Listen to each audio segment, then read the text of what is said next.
Good evening, and thanks, as always, for joining us here on Speed Racing Network. I'm Greg Olenek, and man, I'm excited about this. Got a bit of a new name up here in the booth, but not a newcomer to SRN. Jordan Bain joining me tonight for the Xfinity Series race here at Phoenix. Jordan, how's it going, bud? Greg, it is going awesome. I'm so excited to be here. It's cool getting that text that a short time ago, but happy I was available. And for all the racing we've done together and everything else, we've never done a broadcast together. So this is truly a privilege for me. I love your guys' broadcast. Just pumped to be here.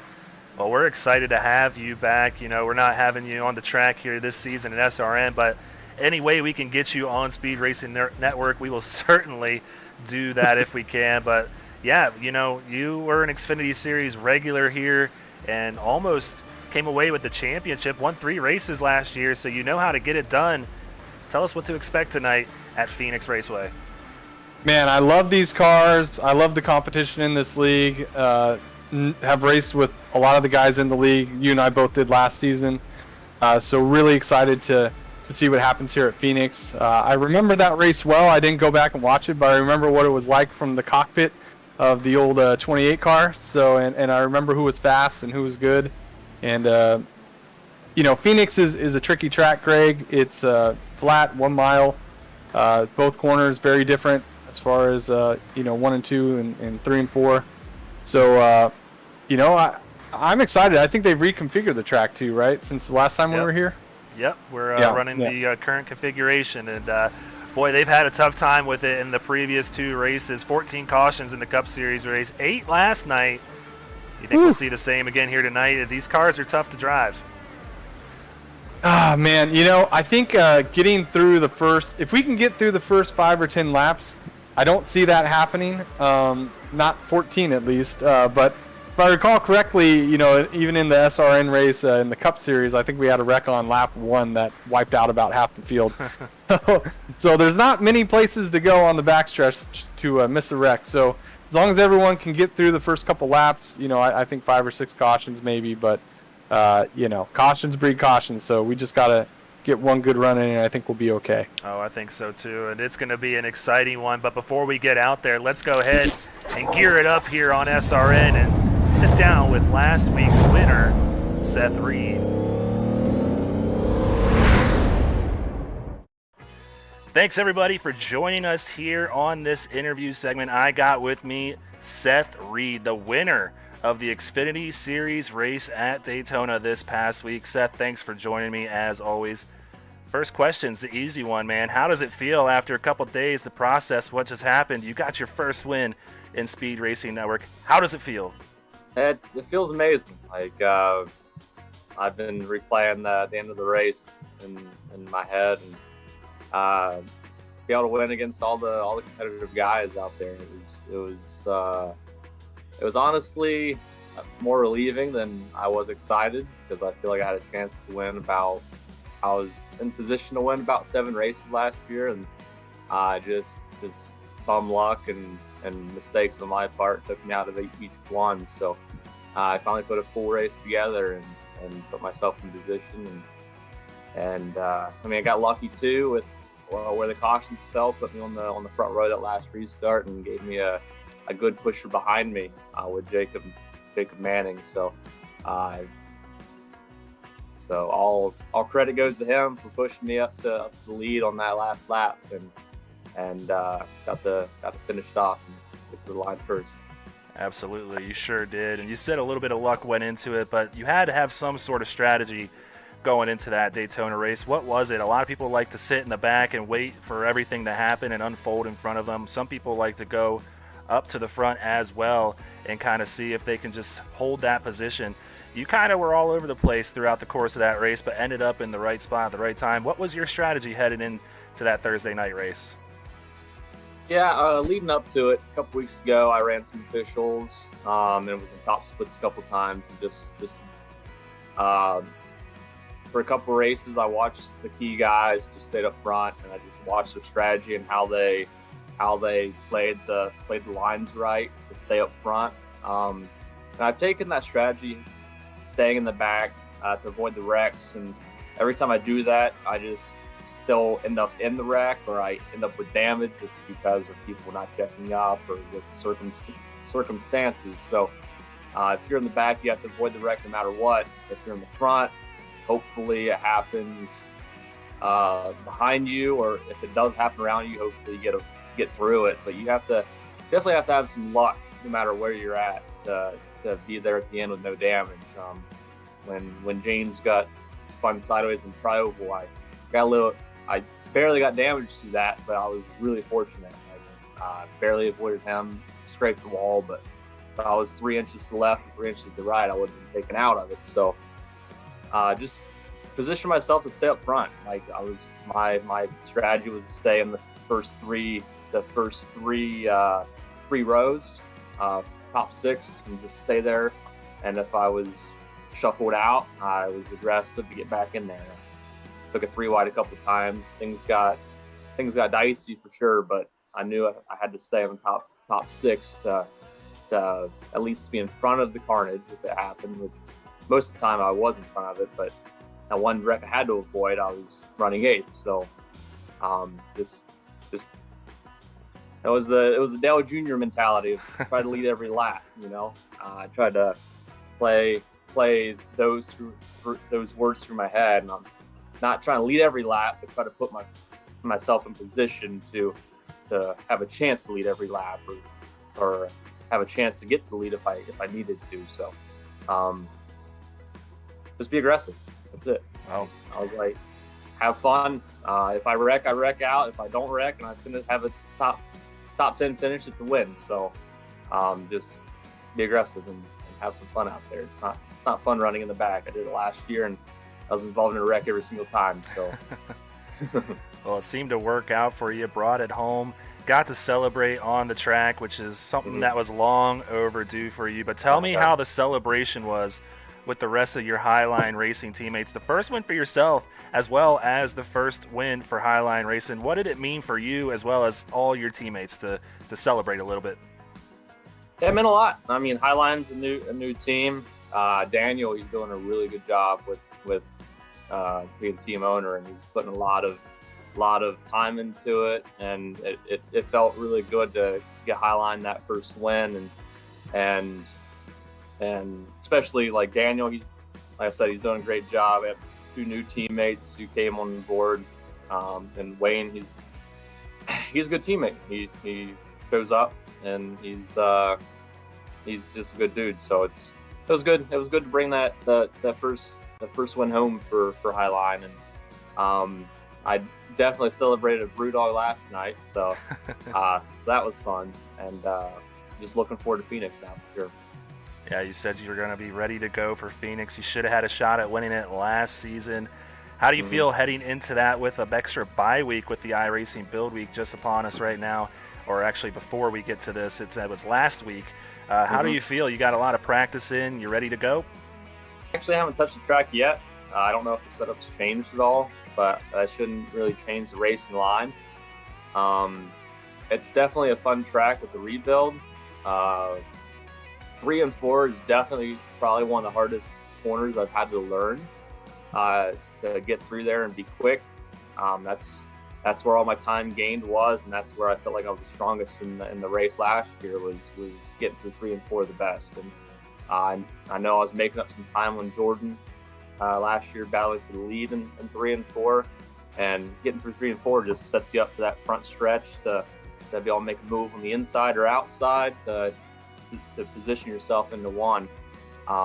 And you just have to, on the restart, just worry about someone dive bombing you or someone getting into the person behind you, and then you getting collected up in that. So you definitely have to mirror drive going into 3 and 4 for the first couple laps to make sure that you don't get moved out of the groove, because you can definitely lose quite a bit of spots if everyone's running close together on the restart. So just playing defensively for the first couple laps, and then after that, just attack mode and conserve your tires, of course. That's the big thing with Xfinity is you have to conserve those tires for that first 10 laps and not get caught up in battling people for a position, because you're probably going to lose 5 or 6, especially with how tight this this field is, how close everyone is on times. Just that's the thing that puts you over the edge is conserving those tires that first part of the run, so you can make those passes easier when you get later in the run. You're exactly right. I ran an Xfinity with you last year, and you do have to save those tires. But Seth, I do appreciate you stopping by and giving me the time of day and have this sweet little interview that we got to put forth for everybody out there. So thanks again for stopping by, and let's see if you can make it back to back. Yeah, hopefully I get to talk to you in Victory Lane next week, or 2 weeks from now. All right, buddy. Well, take care. Good luck. Thanks. You too. All right. Well, thanks to Seth Reed for sitting down with me for that Gearing Up segment. I expect him to be very fast tonight here at Phoenix, like you said. But taking a quick look at the points here in the Xfinity Series, he has the lead by a 7-point margin over Jacob Manning. Tyler Markle 11 points behind. Nathan Sylvia and Taylor Smith rounding out your top 5. Danny Dow, that first car that sits below the cutoff line there. And let's take a look at the rest of the standings. Max Service, Kyle Spees, lots of big names here. Daniel Keith, Adam Pettit, Logan Joyner. Who's sticking out to you here, Jordan? Yeah, as I look through here, I see a lot of guys who are returning from last season, which is cool. I look at a guy like, Shane Wolf and Robinson. Restrictor plate racing can definitely equal a bad day, and it's nobody's fault. But I'm looking at the second page. I see Bailey, Shane Wolf, Robinson, all guys I expect to be extremely competitive at most tracks, whether they're road courses, short tracks, or 1 miles, or cookie cutters. I expect to see Cortez as well. A lot of these guys here, they're not going to be on this page for very long. No, and then to their benefit as well, they have a few drop weeks in their back pocket. So Daytona usually one of those tracks that people will use that drop week for. But you're right, still plenty of time to go. 13 weeks in the regular season, just one checked off so far, that being Daytona. But we got another standings list to take a look at, and this is the team championship standings here in the Xfinity Series race, and it is very close after just one race with Barr. That's Bobby Anderson racing, leading the way. JW in second, and Highline, our top 3 teams. And Jordan, we remember last year, only the top 8 teams will move on, and it's kind of a tournament-style bracket that is kind of relevant right now considering what's going on in the NCAA tournament. Right on, yeah.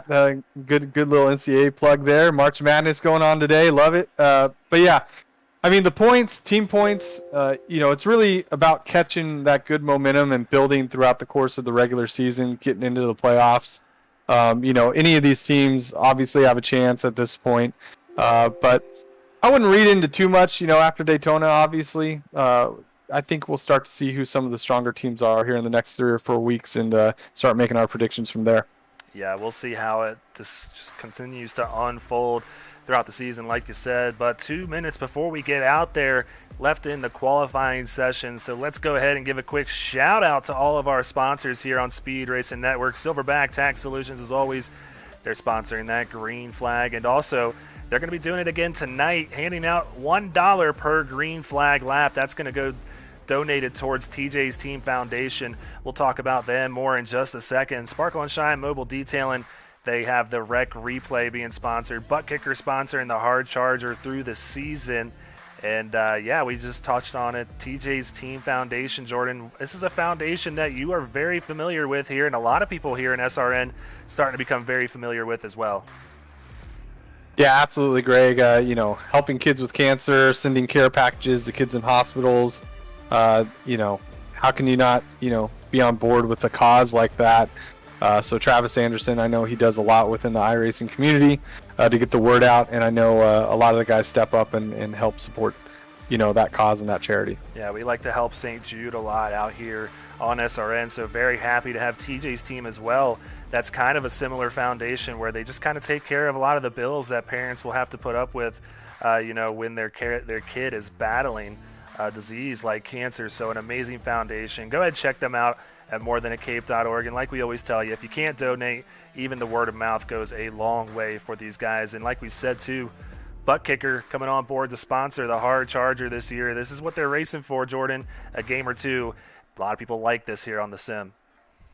Yeah, you know what, Greg? What I've always heard about it, It looks really awesome. Can you tell me what it does in like 20 seconds? I like to describe it how Brandon does. Calls it a butt radar kind of, and just really gives you the real feel of the car, which is what a lot of people want when they're on a sim. They want to feel like they're actually racing, and this is going to give you that feel. So this is what these guys are going to be racing for. If they're in the back of the pack picking up a lot of spots, they might be in contention for this bad boy right here. And a quick, brief look at the race payout here before we get out there on the track. This thing is getting ready to get gridded up out there, and they're racing for the same thing as always. $30 going to first. Second is going to get $20. Third through fifth going to get that $10 prize back in their pocket. But the season champion, they're going to be racing for $500. We got some time before we have to worry about that, Jordan. But let's go ahead, get out there. And like we said, we're at Phoenix Raceway here tonight in Avondale, Arizona. A beautiful night for some racing to wrap up this week in Phoenix. I'm ready to get going, Jordan. Yeah, man, let's kick it off. I'm extremely pumped to be up here in the booth, watch from this bird's eye view or chopper or wherever we're at. It's going to be great. As you can see, it looks like Seth Reed, no surprise, on the pole with Shane Wolf next to him. Jacob Manning in third. Tristan Bailey's going to be outside of row 2. Logan Joyner in 5th. Daniel Keith rounding out the top 3 rows. Drew Ballesteros, Matthew Robinson, a couple JW Racing drivers taking up row 4. Bo Tiffany, Nathan De La Rosa, Max Service, and Lucas Lyons going to round out our top 12. Yeah, so some familiar names that we are used to seeing up front. But, Jordan, you touched on the pole sitter. I think this is a guy that you might be looking at here tonight. Yeah, you text me, asked me who it would be, and I remember racing with Seth last year here. He got by me in a 30-lap run, I think, him and Cortez, and had he not blown through the pits, I think under green flag stops he would have had it. So I'm going with him tonight.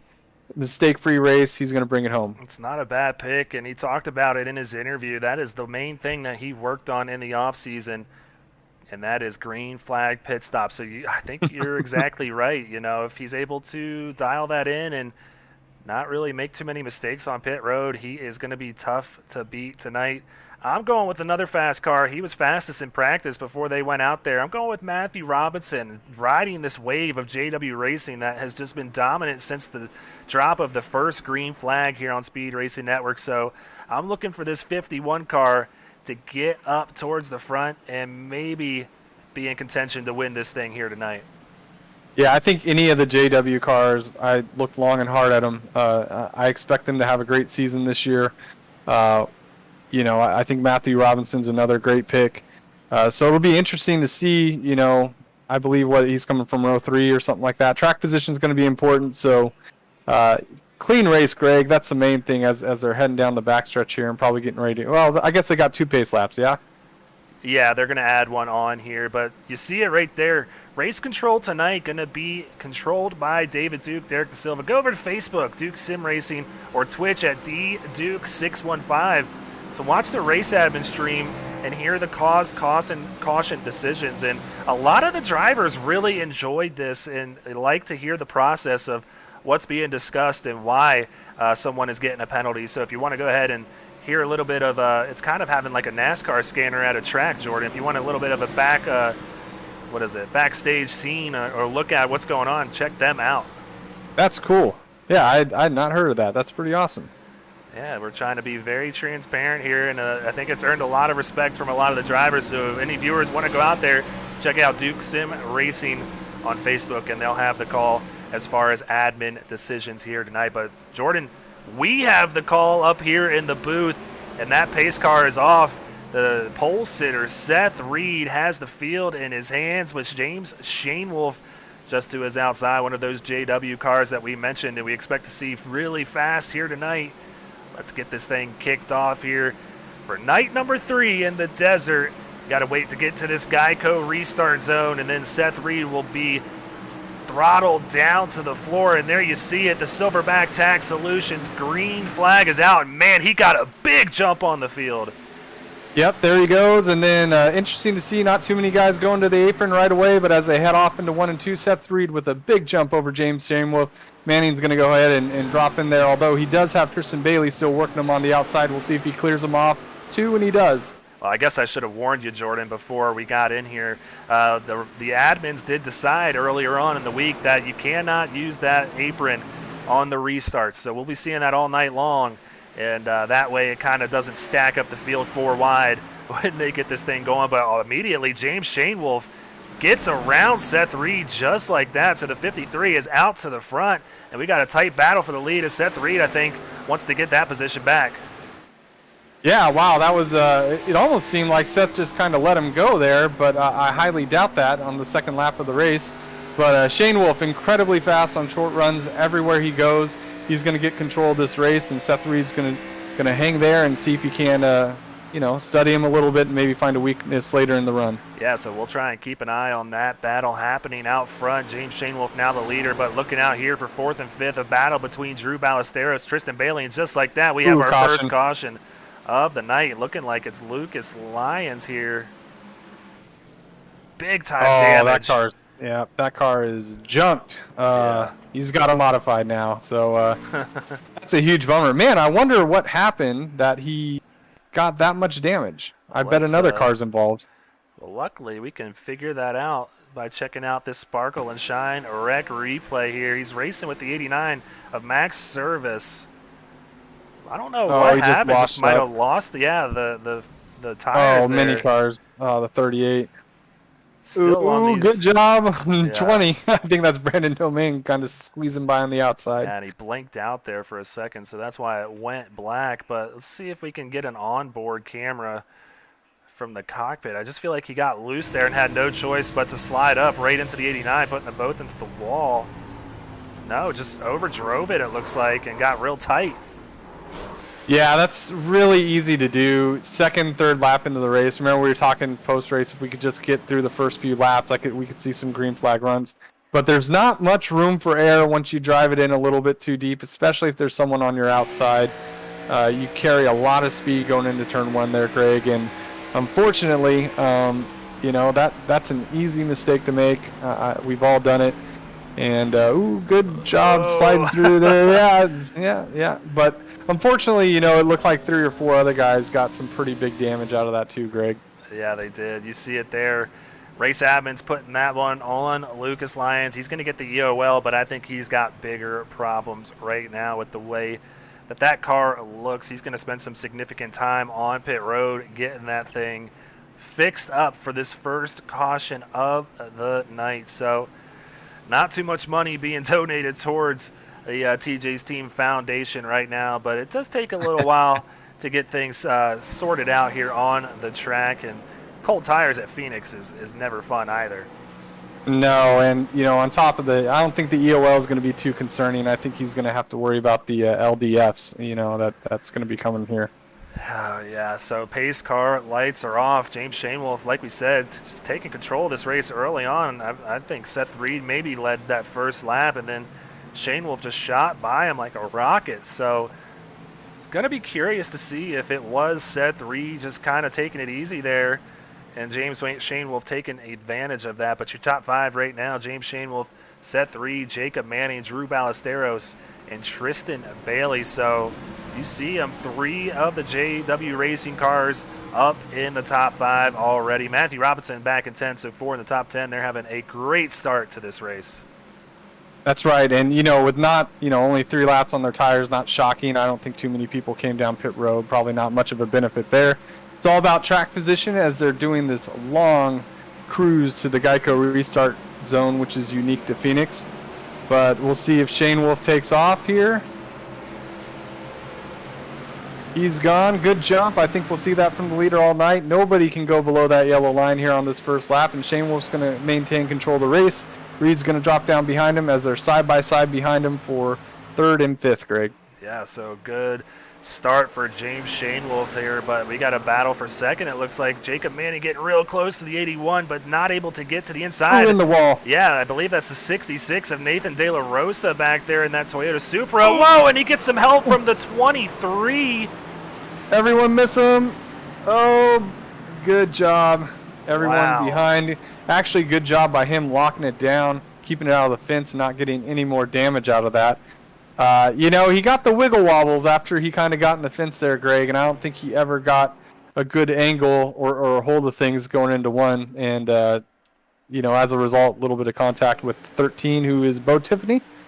Yeah, I don't think it was Bo. I believe it's the 23 who we're used to seeing being okay. Vincent Cortez. Ed Shearer kind of racing his car tonight as he's got some things going on that he couldn't make the race for. And Ed Shearer just sends the 66 kind of flying into turn 3. But a great job to lock up the brakes. You see the wheels stop spinning there. And very minimal damage to the 66. He's going to be able to keep going. He's just kind of got to get the jitters out after that close call here. Yeah, most of the damage is really going to be from tagging. He did more than just scrape it. He hit it pretty hard, so I'd imagine that's 30 to 35 seconds of optional. And as far as Ed goes, I mean, it's really, when a guy hits a wall like that, I don't think he realized he was quite closing in on him as quick as he was. And, once again, it's kind of the same thing we saw in turn 1. It's really easy to overcharge the corner, although I'm not saying he did that in that case. He just happened to do it given someone was in the wall in front of him, down that straightaway. So we'll see if De La Rosa's pit crew can get that damage fixed and see how competitive he can be from here on out. Yeah, hopefully he's able to keep this thing going. I know you're filling in for Landon here tonight. This was going to be Landon's pick, so I expect to see some speed out of that 66 car here, running that glitch energy paint scheme for JBR, but we'll have to see if he's able to do so. Plenty of time to get that thing fixed and back up to the front, as we've only completed 9 laps now, turning lap 10 here. But Jordan, we got some time under these yellow flags to maybe take a quick commercial break, so we'll be right back, everybody. Want to be a part of an established league on iRacing? A league that's competitive, fun, and above all fair? Look no further than Speed Racing Network. Originally known as Mid-South Madness, SRN has evolved into a league that can bring the best out in any given driver. Drivers work their way up through the ranks to hopefully one day call themselves a champion of Speed Racing Network. If you're interested in joining, don't hesitate to reach out to league admins to claim your spot today. Maybe you'll end up in the history books. If you're interested in becoming a sponsor in Speed Racing Network, feel free to head over to www.speedracingnetwork.com and reach out to an admin today. And as always, remember to go faster.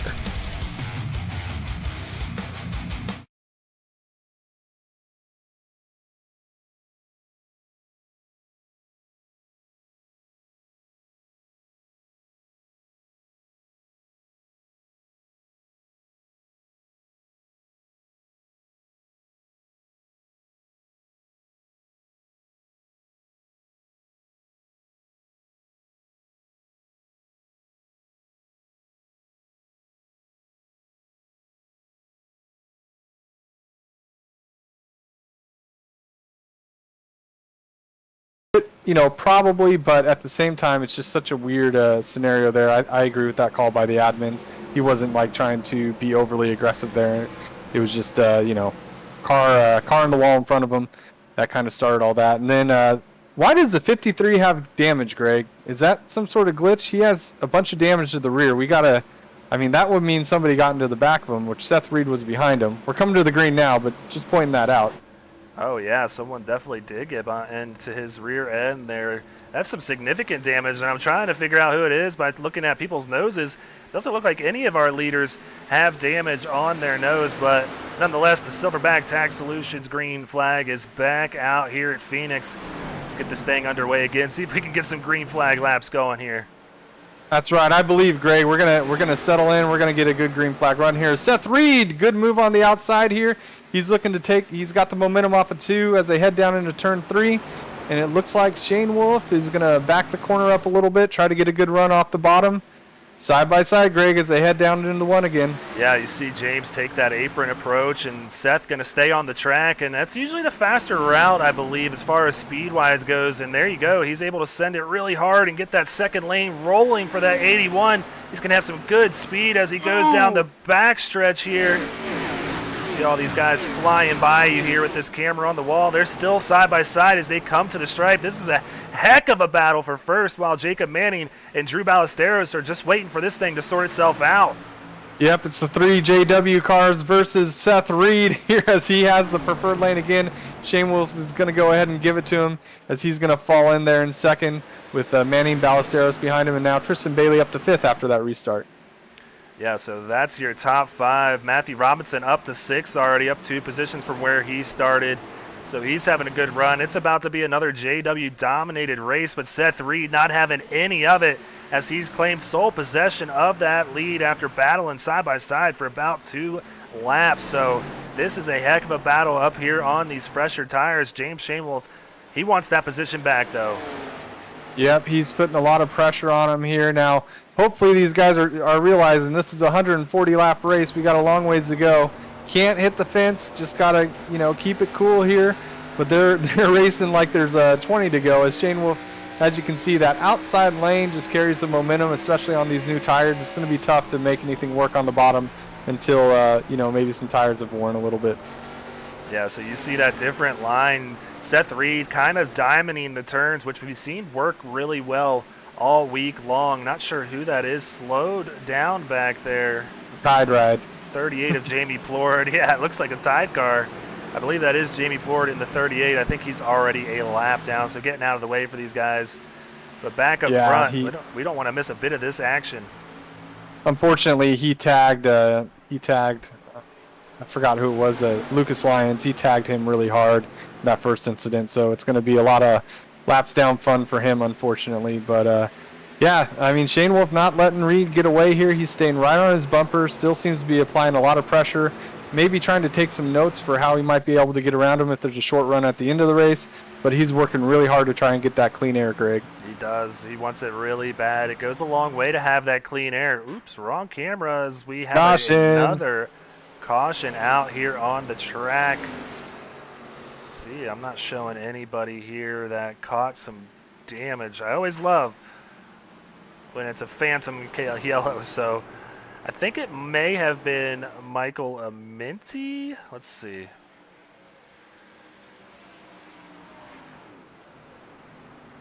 Yeah, I'm searching too, Greg. I can't find any beat-up cars out here. Newly beat-up cars, that is. Let's go ahead. Max Service, possibly, Greg? Yeah, I'm seeing the 43 is sideways right here. Michael Aminti, I believe, in that 5 car. This is happening right in front of the 29 of Brandon Richardson as well. Clipped him. So that's Jack Hedgecox, who just blinked out as I tried to click on his name there. So I believe that is the caution. See if we can get a look at Brandon Richardson here. iRacing Sim not doing us any favors, taking some liberties with these with that one there. Yeah, throwing so a caution. You saw it right there. I'm trying to figure out who that was that got me contact with the 43 of Jack Hedgecox. So I think it's Zimmerman. That's Chris Bishop there. Oh, Bishop. Zimmerman was the 22 last year, I think, or ran that paint scheme, but the 33. Man, it's been a while since he's been around, huh? Yeah, man, and it's not like the noggin's all that great anyways when it comes to the memory, so I'll just quit guessing and let you do that. I'm not much better at it, man, but doing a great job so far. But yeah, that was the incident there between Chris Bishop and Jack Hedgecox that brought the yellow out. So, man, 3 cautions early on, only on lap 20. Man, it could be a long night, Jordan. I might have pulled you in for a long one here. Oh, I love it, man. Let's do it. I got the new baby. I got the permission to get away for a couple hours. If it turns into 3, that's not too bad either. Yeah, so yeah, man, congrats again on the new baby, Bo Bain. Thank we were you. kind of joking about it beforehand. He sounds like a linebacker. So I think we're going to see him here on the iRacing Sim maybe in the next couple of years, turning some laps with his dad, huh? Yeah, or maybe, a mechanic who can fix all the cars I beat up, Yeah, why not? Yeah, absolutely. But it's been great, man. Being a dad's pretty cool. So first kiddo, but Enough about that. And back to the racing. I saw somebody get the lucky dog there. It looked like they were in a red car, but I believe we still have everyone on the lead lap. 3 cautions in the first 20 laps, but probably about 6 or 7 guys with some pretty good damage. Yeah, it's starting to add up out there as we've had 3 cautions, like we said, for probably 10 or 12 laps so far. And there you see it, another racing incident being handed down from the race admin, so no penalties given this time. But let's go ahead and give you a quick rundown of that top 10. Seth Reed in first, Shane Wolf in second place, Drew Ballesteros in third, Jacob Manning, another JW Racing car, in fourth. And we got Tristan Bailey, who came in second last season here, running fifth. Matthew Robinson going to be to his outside, running sixth place. Then we got Ed Shearer there running the Vincent Cortez paint scheme in the 23 car. He's running seventh. Logan Joyner, Season 1's Xfinity Series champion, running in eighth place.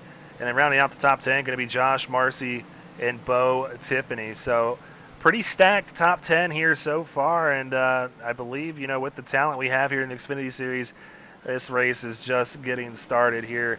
We had an awesome finish. I don't know if you were able to tune in last night, Jordan, but man, it was a pass with 2 laps to go between teammates on the JW Racing's truck team, and it was an epic finish. I'm hoping we get to see the same thing here tonight. Yeah, absolutely. Updating some pit stops, by the way. Dylan Patterson came down pit road as well. Seth Berger came down pit road. Bishop came down pit road. De La Rosa's still getting that damage worked on. Looks like Travis Anderson came down pit road. Hedgecox, Aaron Gerwitz. So some guys, who are maybe middle to the back of the pack, they're going to try to take advantage of this caution, see if maybe we can't get another 5 or 10 laps in, another caution, and maybe they can stay out at that point. All right, well, the Silverback Tax Solutions green flag waving for the 4th time here tonight, and the battle still. Oh, and our leaders, Jacob Manning. Oh my God, that's the worst spot, worst time for that to happen. Oh my! Everybody is involved, Greg. This is more than half the field, Greg. We need to just figure out who's not caught up in this, which is probably our first 4 guys. Yeah. That is big time damage for a lot of cars. Jacob Manning, who was running in 4th, looked like he was the highest running car involved in this. I'm having to scramble to try and figure out where to go even with this thing. I'm just seeing red all over my SDK events. Yeah, here we go. Let's ride on board with Jacob Manning and figure out what just happened. Let's take a look from the blimp cam. And there you see it. He's running 4th at the time with Tristan to his inside, his teammate Matthew Robinson. And it looks like they just kind of met in the middle. Not sure if Tristan was expecting him to be a little higher on exit, but they met, and then everything else that happens after is just pure chaos. Man, that poor 52 car about had it stop, and he just got plowed from behind. Yeah, it's hard to miss things off of 2 here, especially when they're bunched up, Greg. And as for the initial incident, I don't know. We're 25 laps into the race. They just kind of came together, though. Yeah, I'm trying to get a better look at it to see exactly what just happened. See if I can get the far chase cam maybe. Run it in slow motion. So yeah, Tristan running a little bit higher up. Not exactly on the yellow line, but yeah, the 50 kind of diamonding the turns. Little bit of net code there, but I believe they were going to make contact anyway. And then Matthew Robinson, nowhere for him to go. And then everything else behind them. Logan Joyner getting a piece of it. Josh Marcy there. Kyle Ryan going by in the 91. Well, does he get by? Oh, yeah. No, he doesn't get through it. I don't think anybody behind about 6th place made it through this one. So some seriously damaged cars. There's Daniel Keith, the 52 of Michael Larch there involved. I got the 5 also just parked right there. And Michael Amenti, the 10, doing a good job of just stopping because nowhere to go with how, this is kind of like Dover with the walls on both sides of the straightaways there. And we've seen this in the previous seasons here at Phoenix. If there is a big wreck, you have nowhere to go. Not on a restart, not off 2. That's the worst time for an incident, especially at the very front of the field. It's hard to place blame, for me on either driver. They're both, both cutting it close there. I think Tristan expected him to be a little higher off of 2, and obviously Manning felt like Tristan was going to be a little bit lower. Although I would say, you can't really be on the yellow line on exits here at Phoenix. That's not really, what you would expect you'd have to do. Yeah. But restarts are tough. Restarts, you're trying to get every inch. That's a good time to try and make passes. And if you're trying to get every inch you can, a lot of times that's what ends up happening. Yeah, so like we said, a little bit of netcode there. The race admins agree. He put in parentheses a really big netcode, so showing some humor there from Sean Griffith. No penalties handed out here, but a lot of hurt feelings after that one because there are some seriously damaged cars. But to everyone's benefit that was involved, that was a good 2/3 of the field. Everybody else is going to have damage out there, so you could still possibly come away with a decent finish on the night. Reed, Shane Wolf, Ballestero, sure, about the only 4 guys I'm aware of that probably have fairly clean cars. So this is turning into a 4-horse race unless some more craziness happens. Yeah, we saw the leaders wreck in the Cup Series race between Timothy Latham and Joseph Causey. So anything's possible here with the way we've seen these battles shape up front. So the way Shane Wolf and Seth Reed have been battling, nothing would surprise me, Jordan. But we're back green here at Phoenix, and yeah, getting really close already between those 2 guys. Shane Wolf right on the bumper of Seth Reed. Yes, he is. And Joyner looks like he has a fairly healthy car. He's that yellow Menards-looking machine there in the 5th position as he has someone looking below him. I believe that's going to be Kyle Benson, who also I think just got a little rear end damage. So they look like they might be in the fight as well. But 2x2 for 3rd and 5th, and you got Reed and Shane Wolf trying to break away here. As Shane Wolf's looking to the inside of Reed again. Yeah, he is, and it's going to be a tough spot to make that pass on the inside. You get the momentum heading down this backstretch into turn 3 when you get that second lane here. But Shane Wolf doing a great job to keep the speed in that 53. But Jordan, you can speak on this. Do you feel like you kind of eat up the tires more when you're digging there on the bottom of this racetrack? Not necessarily. I actually think you can save a little more tire running lower even here. So I think it depends on more than just what line you're running, but I will say I think it's a little bit easier to save a little more tire running closer to the bottom.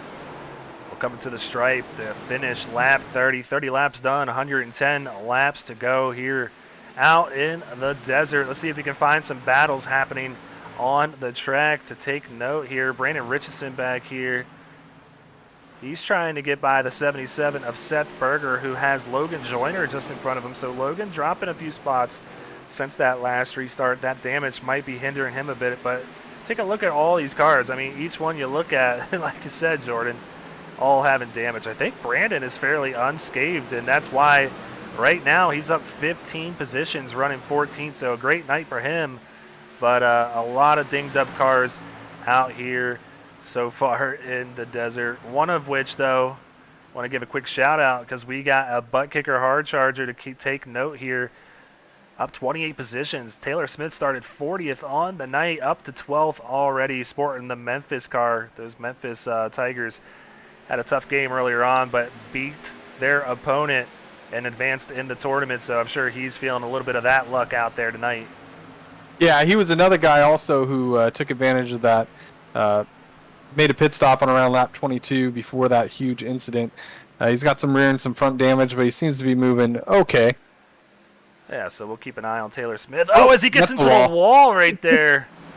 Broadcaster's curse at its finest. So, yeah, we'll keep an eye on this 24, but having a great night so far after starting 40th. But we got another battle here for the lead, and it's a new name up front. Kyle Benson making a move to the inside of Seth Reed, and that's the car that we saw park it there and kept the front end on the nose of that car. No damage to the front, really, but maybe a little bit on that left front. But that car seems to be very fast now as he's charged his way up to the front, now leading this thing. That's right. He's to the front. He's got some rear end damage. It's pretty square. Looks pretty similar to what Shane Wolf has going on, actually. So He was one of the lone survivors from the middle back of the pack in that accident that came away with a decent piece. I think he might be on a little bit fresher rubber as well, so he's using that to his advantage right now as well. Yeah, taking a look at Dylan Patterson, also moving up quite a bit. He started 14th up to 3rd, started 17th up to 3rd, so he's up 14 positions. Having a great night so far. Didn't make it to Daytona last week, so he's got some ground to make up on these guys and doing a good job. And then, Jordan, we raced with Dylan a lot. He's one of the fastest guys out there week in and week out, so no surprise to see this 8 up here. Nope, he won the race at Dover last year. I remember that because I came in 2nd. And so, yeah, he's fast at a lot of racetracks as well. He's on a little bit fresher tires too, so I wouldn't hit the panic button if you're a Seth Reed or Shane Wolf or Shearer fan. I think some of these guys, not only did they get fresh rubber, but they were so far back that they, were able to manage getting stopped in time before they got caught up in that tornado that hit us on, lap 25. So, yeah, it'll be interesting to see once things kind of level out, but they got a little better tire. Now they're getting the track position as well. I think Sylvia there is in the same boat as Patterson. Yeah, you're exactly right. Kyle Benson, Patterson, and Sylvia have all pitted. Patterson pitted on lap 19. Benson and Sylvia both pitted on lap 24. So Seth Reed starting to really feel the repercussions of not coming down and getting fresh tires so far. But it could be a move that benefits Seth Reed in the long run because we do have tire. Oh, and they made contact there. Sylvia going to have to check up, and now Dylan Patterson takes that 2nd spot. So short track racing at its finest. But, yeah, something that could benefit Seth Reed down the road is having that extra set of tires. So we'll have to keep an eye on that. Yeah, that's true. How many sets of tires do they have here, Greg? I missed that somewhere along the way. Do you know? I'm going to have to send a little note to Striker Griff. That's Sean Griffin. And figure that out because I don't exactly know for this Xfinity Series race here tonight. Let me find out for you. Yeah, no worries. I mean, there's no way if you're Seth Reed or Shane Wolf, you're coming down pit road when those guys did, giving up that track position. It's just one of those weird things where 25 cars wrecked in front of them, and all of a sudden the new tires meant a lot more. So, no fault on their part. But, yeah, like you said, that extra set of tires, too, might be something that they stand to benefit having, laying on pit road later in the race. So a good amount of tires tonight. I'm seeing it's 6 sets, including the one they started with. So a lot of tires for these guys, but, I mean, if these cautions keep coming out, that's going to really make it that for these guys wanting to come down pit road. So kudos to Benson, Patterson, and Sylvia for taking advantage of these early cautions. Now, whoa, it gets real tight there. Oh, that's contact. Yeah, so this battle for second heating up as Sylvia gets by him. Now Shane Wolf working on Patterson. But, yeah, I was saying kudos to them for making the call to get them some track position. And I kind of handed that butt kicker award out a little premature. A little too early? Yeah, because Kyle Benson is actually the hard charger so far. He started 33rd tonight. Now finds himself at the point in 1st in that 10 car. Yeah, good job. I would love, we don't need to do this right now, but later I'm going to, if he ends up winning this race, we should really go back to that replay and see how he avoided catastrophe from where he was. Because once again, he was one of the few cars that actually came out of that thing, that, obviously with a car that he can still win with. He's putting those, probably 13 to 15 fresher lap tires under green to good use here. He's pulling away a little bit. Sylvia is 2.5 behind. We'll have to keep track of what that margin looks like here as this run progresses. Well, I like the challenge, Jordan. It's going to be hard to find that caution exactly if these things keep adding up. But, yeah, I think that could be the move of the race if it works out for him because you're exactly right. All the carnage that was happening around him, he just found a safe spot on the track near that inside wall in the backstretch and kept that car clean. So right now really benefiting the 10, especially with those fresher tires, and it's starting to pull away. He's got a 1.5 second lead just about over Nathan Sylvia. Yeah, and something else to keep our eye on here, Ed Shearer, he's the highest runner out of everyone who, and it looks like, the 20 car. Yeah, Brandon Domain. Yeah, bummer. So he went straight to pit road. He took a tow. So let's take a look at that on our rec replay.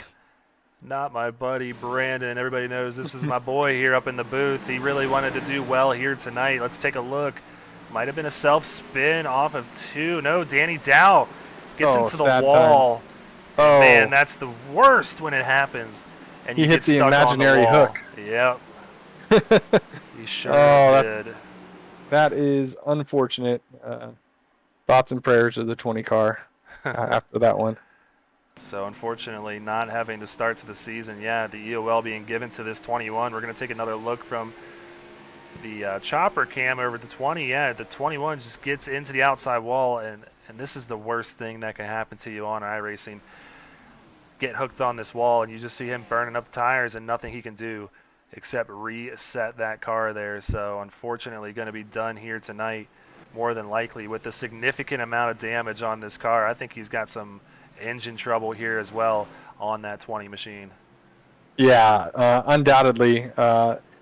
Let's see, Greg, did some of these guys come down pit road? I would imagine we had some pit stops here. I would think probably just about everyone came down pit road, given that they had 6 sets of tires and everyone at least had 15 or so laps on those tires. So I have a feeling everyone's either coming down or they already have. Yeah, we just took a look there. Seth Reed was on pit road. Dylan Patterson, all of our leaders coming down pit road this time. So Dylan with a really good pit stop, coming out ahead of a lot of these guys. But going to have to see how the scoring shakes itself out here. Not exactly sure who our leader is at this point, because we have damaged cars that are lapped down trying to get this wave around, so I'm just waiting for everybody to get back out on track. But I believe Nathan Sylvia might be our leader here. I believe so as well. Do you have anything that can show whether or not these guys did come to pit road, or maybe we just missed it? Because I have a feeling Dylan was probably fixing some damage on his car from the little bit of contact he made either with Shane Wolf or Sylvia.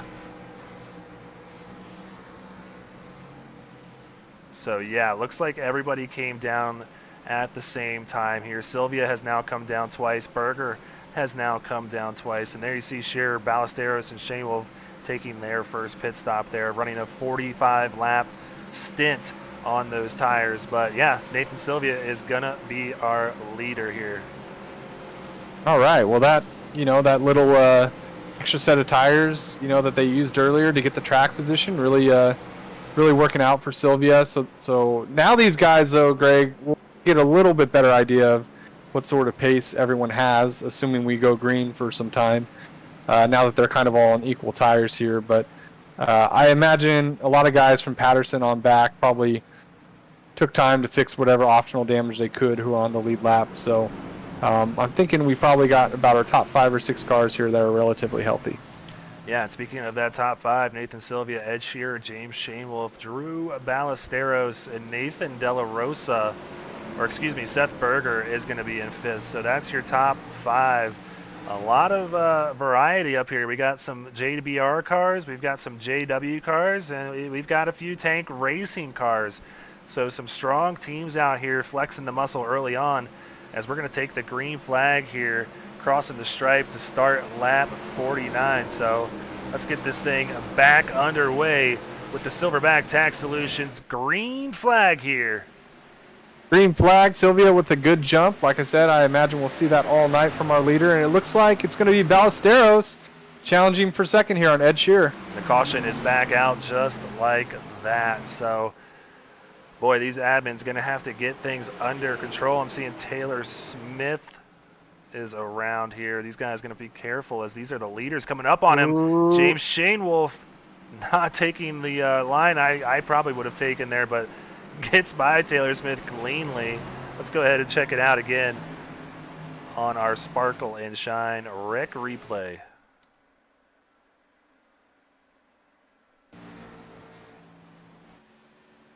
Might have been a self-spin on cold tires here, as nobody is around this 24. Yeah, and this is something we've seen all weekend long. These cars step out on these drivers, Jordan, and then just a little bit of an overcorrection can really end your night. That was a big hit for the 24. Yeah, it's all. You know what I think was happening too is I think so many guys took a wave around that they were struggling to catch back up to the field, on a 1 mile track. And I think he probably wasn't even thinking about the fact that the car might step out on him. And, with all the damage that's already on it too, Greg, I mean, it could have just done something funky on him. But that almost looked like the wheel disconnected or the wheel did something weird to me also. But, yeah, right on with his in-car. I think you're right. I think it just stepped out. And tough one. Yeah, he just made a quick correction to the right, and it was a little bit too much of a correction. And these things have been hooking up all week like that whenever they try to correct the car, and I've seen it in each series. So, nothing different here in the Xfinity series. That's going to be a tough car to fix up for this 24 machine of Taylor Smith, because that is some big-time damage. Yep. The only thing that's good about that is I think he probably has about 8 cars that are already out before he had that major issue. But unfortunately for him, he was caught up in that big wreck as well. We don't know how much all that damage played into what happened there. So, Greg, I would imagine with so many wounded cars out here, we would certainly get a green flag run-in. It seems like, as guys kind of fall out, there's less likely a chance that we're going to keep seeing these wrecks. But I don't know, man. These things are looking pretty evil out here. Yeah, and I don't think anybody's feeling super confident right now with the way that it looks. But one thing that I'm confident in is that we have some time again to step aside and take a quick commercial break, so we will be right back. Silverback Tax Solutions specializes in dealing with IRS tax problems. If you are receiving threatening letters from the IRS, or if the IRS has placed liens or levies on your property, Silverback Tax Solutions can help you find relief. We have worked with hundreds of people to resolve their tax problems. If you're behind on filing your taxes, it's never too late to get on the right track. Silverback Tax Solutions can help with that also. Don't let another night go by where you lose sleep worrying about the IRS or your taxes. Head over to www.silverbacttax.com or call 662-996-4357 and contact an enrolled agent today. We can help you gain peace of mind and deal with those problems for you. All right, well, we are back, and that is the 1 to go signal here by Barney. The yellow lights off the cactus means we're getting ready to go back to green flag action with Nathan Sylvia, Drew Ballesteros, Ed Shearer, James Shanewolf, and Seth Berger. Your top 5. That pace car about to peel off down pit road. The field is in the hands of that 36 who's moved up 24 positions. Up from 25th, he has moved all the way to the front. And let's see how many laps he can lead here. Maybe all of them to the end, as we still got 87 laps to go out here in the desert, trying to wrap up this week of short track racing. It's been a doozy, but one thing for sure, that Silverback Tax Solutions green flag is back out here at Phoenix. Nathan Sylvia gets a good jump in the battle behind him, heating up for second place. Yeah, a couple JW cars there. We've seen them up front all night in the top 4. Ballesteros, Shanewolf. Shearer's going to get a good run, though, on these new tires, wrapping the bottom of 1 and 2. He's going to slide right up in front of Ballesteros. He's going to maintain that second position as they start to single out behind him. Yeah, the battle here between the 29 of Brandon Richardson, you're good, and Nathan De La Rosa heating up there for 6th place. So the top 5 able to clear themselves, but now the hands full for the 66 and the 29. They want to get up here and battle these leaders, but going to have to sort this out amongst themselves first. Yeah, all of a sudden that wall smack looks minor compared to what happened to everyone else for that 66 car. So he's up there running in the 6th spot. He's had plenty of time to fix whatever damage he could as well. So maybe he'll get up there and mix it up with these guys at the front of the field. Yeah, Dylan Patterson, who was running up towards the front. Kyle Benson as well, now mired back in 9th and 10th. So not sure if they came down to fix some damage themselves, lost some time on pit road. Looks like they had an extended pit stop. I know Dylan had about a 36-second pit stop, so that's why he lost some track position. So our leaders before this set of cautions coming out now trying to fight their way back up to the top 5 and into the front of this thing. But the battle heating up front. Ed Shearer now in front. We missed the pass for the lead here, so my bad on that. Nathan Sylvia not giving up yet. Yep, Ed Shearer running that middle line, using the seam, getting below the seam, all 4 tires off of 2 here. he is taking off. I mean, he did get by, competitively. He got by both Seth Reed and also Shane Wolf, as far as being on equal tires with those guys. So no surprise to see him go to the front. We'll see if he can set a good pace here and take care of those tires if we do go green. Yeah, so has those Vincent Cortez colors, sporting the new number this year, out in front. So good job, Ed Shearer. We're used to seeing him, out in front of a lot of these races here on Speed Racing Network. So we'll see if the field can run him down as Drew Ballesteros now has control of second place. So Sylvia now back to third. He's going to have a window full or a mirror full of James Shanewolf in that 53. So lap car here, everybody going to work to get by. I believe that's Lucas Lyons in the 7. He's had better days out of the racetrack. Yeah, he's just making laps here, which, it's going to be really important. You can make up a lot of points if you're him on some of these guys who have had big issues thanks to that lap 25-ish caution. So hopefully he can just keep it out of the way. I'm sure he will, and just, log as many points as he can here. Yeah, always smart to get everything you can. But 4 drivers that we have seen up front so far, Dylan Patterson, Kyle Benson, Logan Joyner, and Seth Reed, all back here battling for 10th, 11th, 12th, and I believe, 9th, 10th, 11th, and 12th. So now Dylan Patterson leading those cars, trying to work his way back up now as he's got Michael Larch, but Logan Joyner taking a look to the inside of Kyle Benson here, side by side through turns 3 and 4. We'll see who gets this. I'm sure we'll see Logan jump down on the apron, but doesn't have the speed to clear that 10 just yet. Not yet, but as he goes down into 1 and 2 here, he charges it in nice and low. Looks like he's almost got him clear. Nope, Benson's going to keep it open on the outside, so Benson's going to have the advantage here as we go down into 3. Yeah, great battle right here for 10th and 11th. So Logan really working to get by the 10. I think he's going to get him this time. He's going to get all the track he can down there on the apron. Kyle going to try to not let him get away, but the 3 has that spot. Logan Joyner now up to 9th place. Yeah, a really nice pass there by Logan Joyner. Really used all the track he could to keep the momentum off on the low side. You can see it looks like Patterson's all over the back of Michael Larch here, and this is 7th, 8th, 9th, 10th, and so on back that we're looking at now. Yeah, riding on board with Dylan Patterson, trying to see how he's going to get it done on this 52 car that has seen better days as well. Just about all these cars have some sort of damage, but Michael Larch holding that 7th place position down so far in that 52 Chevy Camaro just in front of him. So Dylan going to have his work cut out as he is trying so hard to get by that Rogue Energy sponsored car in front of him.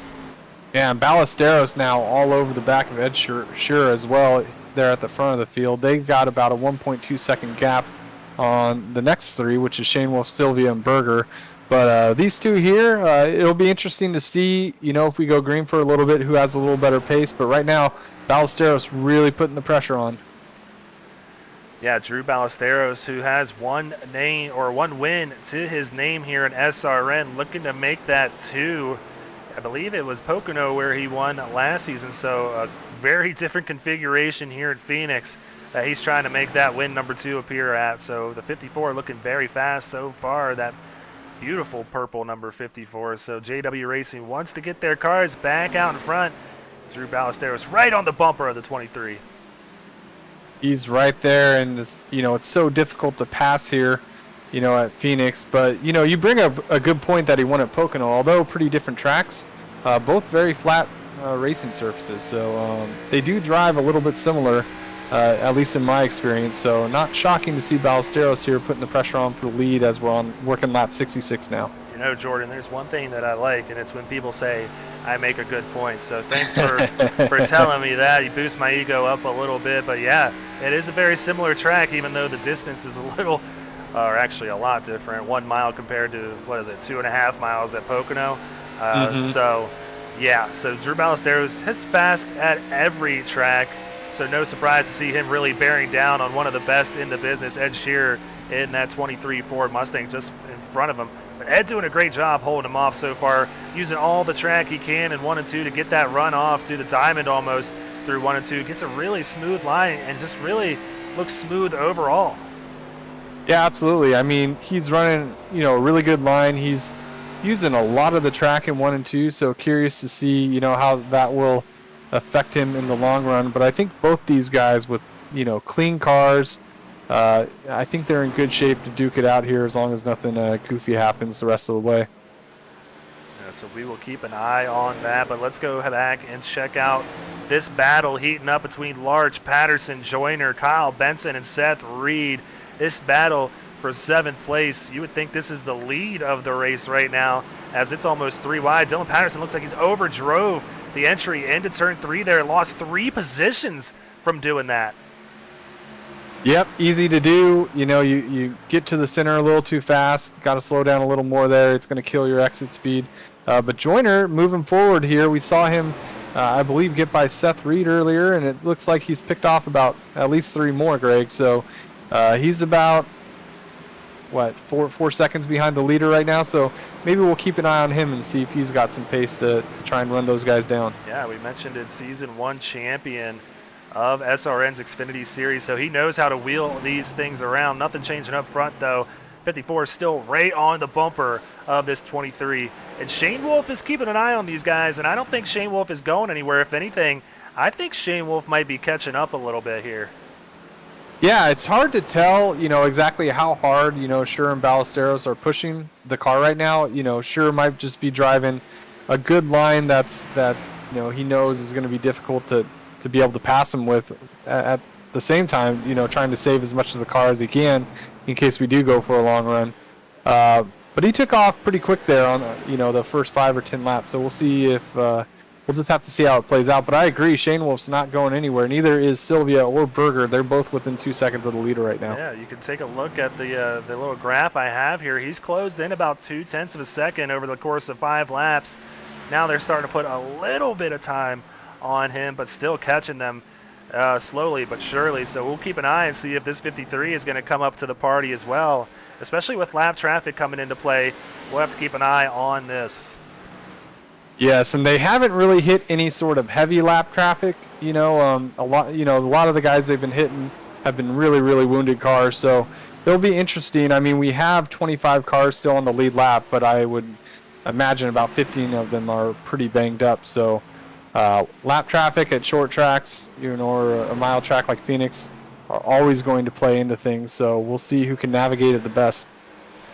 Yeah, I don't want to go anywhere from this battle because there's a lot of battles on the track right now, but this one is the battle we want to keep our eye on here on Speed Racing Network, because it's going to get down to crunch time here shortly. We're going to start seeing these tires really start falling off for these guys, and we're going to see who is saving them the best, because I think Drew Ballesteros might have the edge from riding behind.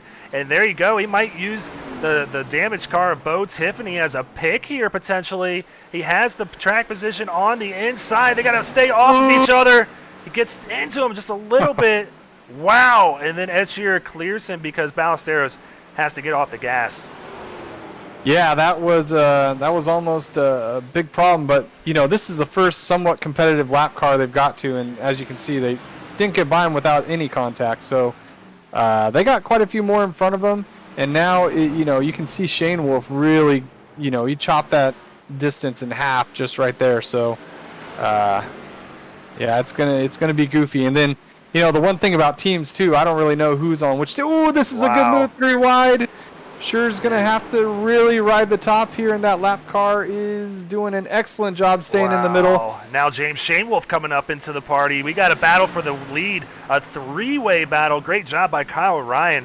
That is not where you want to be as a lapped car with significant damage.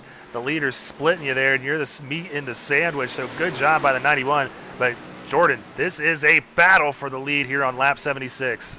Sure is, and Ballesteros drove it really hard into 3 and kind of threatened to wash up into Sure, and he used better judgment and kind of got out of the throttle a little bit just to make sure they both survived that corner.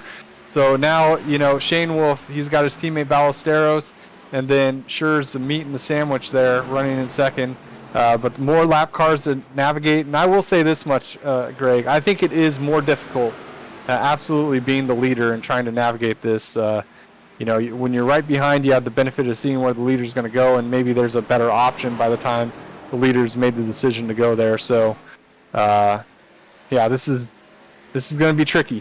Yeah, they did a great job so far of navigating this traffic, but we're going to have some significant traffic out there because of that big wreck that we saw, a huge wreck with about 15 or so cars involved.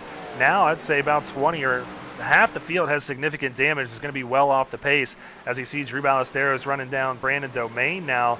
But at the same time, Ballesteros starting to put a gap on Shearer and Shane Wolf. So now a half-second lead over the 23. He's doing a great job as he peels down to the apron there to get by this 20 machine. So he's going to clear him just fine. And now it's going to have, I believe, that's the 55 of Jordan Saylor, or excuse me, Jesse Adams just in front of him. So going to have to get by him cleanly. But, yeah, you see everybody else having to deal with it. But now Nathan Sylvia and Seth Berger coming into the picture. We got a big-time battle for the lead. All the 5 cars in the top 5 within a second and a half.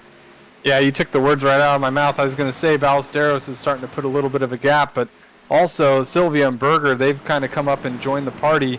As you can see, they're all within about a second and a quarter of each other at the moment. So, you know, those guys might have been saving a little bit as well. But I'm pretty impressed with Ballesteros' pace here. You know, he's starting to stretch it out, and that sure makes life a lot easier on you as a leader as you're catching lap traffic. Yeah, so he's going to have Travis Anderson just in front of him in the 48, another car that's had some significant damage.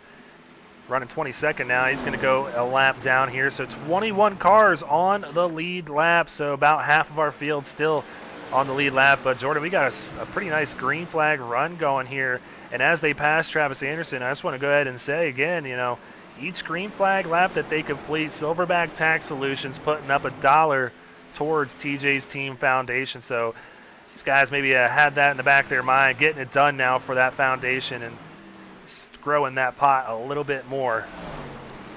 Yeah, so cool. So cool Silverback Tax Solutions to do that. So I think we're in for a run. I won't be surprised if we see some green flag pit stops here, Greg, in probably about, 20, 25 more laps? I think you're right. I know the Truck Series, they had about a 60 to 66 lap fuel run, and I like to usually compare those two, the Xfinity Series and the Truck Series. So I think we would probably have around a 60 lap run on fuel. So that pit window very well could be open, Jordan, if you're feeling froggy and want to come down, maybe do a green flag pit stop. If you think that this thing is kind of cleaning up, short pitting here can gain you some significant time. Yeah, absolutely. It can save you some time. I just don't know how much of a window there's going to be the short pit to make it to the end because, they got, 55 laps to go here. So we'll see. It's a risk either way. I personally would like to go about as long as I can just in case that caution comes out. If you pit here and a caution comes out, you can easily find yourself 2 laps down depending on where you were at versus the leader who stayed out.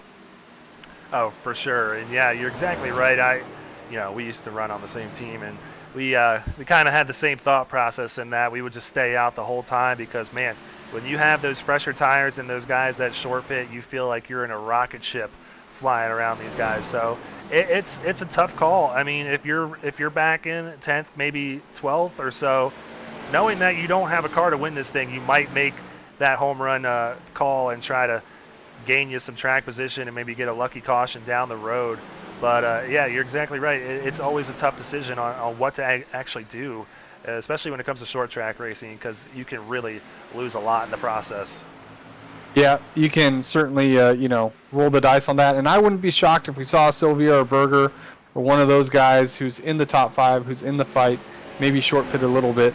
I think if you're going for trophies, it's not a terrible idea to try and get the track position and jump the leader because it still works out even if, if everyone comes in and a caution comes out in 30 laps, you're probably still going to be able to maintain that lead in that track position even with the guys having newer tires coming behind you, once they pit. So that's a long-winded way of saying I still think it's worth a shot in certain cases. All right. Well, Seth Berger, I think, is liking the car that he has right now. He's able to get by Sylvia. So now Seth Berger up to 4th after starting 32nd tonight. So up 28 positions. And with that, I can confidently say that he right now is our butt kicker hard charger on the night. So the Burger Mafia out in the chat going to be really pleased to see that. I know he's always got viewers out there. Your boy's doing really well so far in that 77 Ford Mustang. Yeah, really impressive run from Seth Berger tonight. I mean, he's solidly in the top 5. I mean, he's about 2 seconds back of the leader right now. Ballesteros is definitely stretching things here. It seems like, you know, he has figured out a line and a pace that's working really well as the tires age. So be curious to see when Ballesteros pits, you know, what these JW guys, Shane Wolf and Ballesteros, are they actually chatting and being honest with what they're going to do, or maybe someone's just going to pull it down the pit road without giving any team info? What do you think? Oh, I think I think these guys are pretty open on the mics, and I say that for the fact that, like I said yesterday, the Truck Series race coming down to 2 JW Racing trucks racing for the checker flag. Me and Brandon, we didn't think it would happen. We didn't think that Ryan Johnson would make the move on Lane Doyle, but we were exactly wrong. And Lane Doyle knew what was coming too, because he knew it wasn't a for sure thing, even though he was leading with 2 laps to go. I think these guys are very honest with one another, and I think they all want the best for each other too. So I would not be surprised if they're all talking about strategy at this moment. Yeah, really impressive pace here by Ballesteros. He's really starting to stretch things. It looks like he's, you know, beating them by almost a 10th a lap, which is a lot. So you know, he did a really good job of taking care of his stuff while keeping the heat on Sure, and he's looking to kind of check out. And, you know, one other thing we should mention, Greg, so easy to make a mistake on pit road. I know we kind of talked about that with Seth Reed last year, as he's sideways off the corner. So, you know, as long as there's still a pit stop to come, it's really easy to overcook it or really undercook it. Oh, man, Joyner and Reed. Looks like they might have made a little contact. We saw Joyner go by Reed earlier in the run. Looks like Reed's starting to come forward a little bit now, so maybe he's also got some good, decent long-run pace, although he's about 5.5 seconds behind Ballesteros at this point. Yeah, these guys almost playing musical chairs, because it was Logan Joyner, as you see him getting really loose off of the turns now, who was leading this pack that was running down Nathan De La Rosa, but now Seth Reed working his way back up and now leads this pack, and they're trying to get by that 66 Toyota Supra running out of Jonathan Baia Racing. So Seth Reed now up to 7th. But yeah, man, they all but wrecked each other right there on the exit of 3 and 4. Great job of keeping both of those cars in the race and this thing green, because, yeah, they were definitely leaning on one another. Yeah, absolutely. You see Benson there as well. So this is a nice little 4-car fight for 6th position just outside the top 5. Really impressed with De La Rosa. I mean, he hit the wall pretty hard there, and he's turned it around, and he's making a great night out of it nonetheless. Yeah, that was going to be Landon Cardullo's pick tonight, so good pick, because he's running 6, like you said. So we'll have to keep an eye, see if he's able to keep climbing up through this field. But I don't know if anybody has anything for this 54 machine now, almost extending that lead to 2 seconds. You see it go over 2 seconds just now, as he's just getting really good entry and rolling that car through the center of these turns. I think he's picking up about 2 to 3 tenths in turns 3 and 4 on these guys. Yeah, and something happened to Shane Wolf also. I'm not sure, but he lost his spot to Seth Berger, and I think he may have tagged the wall or something. He's fallen about 3 seconds back as he has Sylvia all over his bumper. I don't know if he tagged the wall. I'm just speculating. Maybe he just had to roll out of the gas, but you can see is he letting him go? No. But cool shot of his right front there. I was hoping to see the body, not the inside of the suspension there. So, yeah, I think you're right, though. He does have some damage on the right front, some significant damage, it looks like. So I think you're right. He did get the wall pretty good there. Yeah, I didn't see it happen. I just saw him kind of tailing off there and saw the Berger got by him. And I think, yeah, he may have just, you know, once again, it could have been negotiating lap traffic. You know, it's easy to make a mistake. So still having a solid day in the top 5, but I'm sure he's looking forward to coming down pit road and getting some tires on that thing. Yeah, you see Sylvia just gets off the turns a lot better. He's going to jump down on the apron and get a nose to the inside of that 53 and possibly make the pass on Shane Wolf. But no, he's just 2 different approaches right here. 36 is taking it really easy on the entry into turns 1 and 2 and is getting a really good drive off, but not enough to really pull up beside that 53 and then kind of send it into the next set of turns and try to complete that pass. So I think a lot of guys out here, like you said, wanting to get those fresh tires on these Xfinity cars. For sure, and the 36 is getting a great run off of, you know, the final corner there. And as you can see, he entered a little higher this time. He's going to drive it in deeper. So he's going to take that spot as now he moves into 4th. That drop kicked Shane Wolf back to 5th. These guys about 3.5 seconds behind our leader, Ballesteros, right now. Yeah, so this is the battle back here between De La Rosa and Joyner. Joyner really sending it in there, trying to move up to 6 now. Same thing that we just saw between James Shane Wolf and Nathan Sylvia. And De La Rosa really might get passed by 2 cars here because Seth Reed's going to try and pull the train off here and go with Logan Joyner, and they're both going to make it go happen. And De La Rosa now back to 8th and going to have to worry about Benson now. So I think he's not liking the feeling of that car on these long runs. Yeah, and how the heck did Joyner get back by Seth Reed? You were saying they were playing musical chairs, and I think you're right because we've seen those guys go, oh, we got our first taker to pit road, huh? Yeah, Patterson? Dylan Patterson coming down by himself. There's a couple lap down cars coming down, but Dylan Patterson, the first car on the lead lap coming down pit road. And Jordan, we know how this works. It's going to be probably not too long before everybody thinks the same thing here. Yeah, so they can absolutely make it on one more stop from here. So, that opens it up to, I think Ballesteros is going to stay out here. I mean, he's stretching this thing out. He's almost got a 2.5 lead over Ed Shearer right now, who now has Seth Berger all over him. So we got a little battle heating up for second place as maybe our green flag pit stops are about to start happening. Yeah, you're exactly right. Seth Berger right on the bumper of this 23 car. And we'll see if he's able to get it done. Working around that lap traffic, but Shearer holding on to that second place position so far.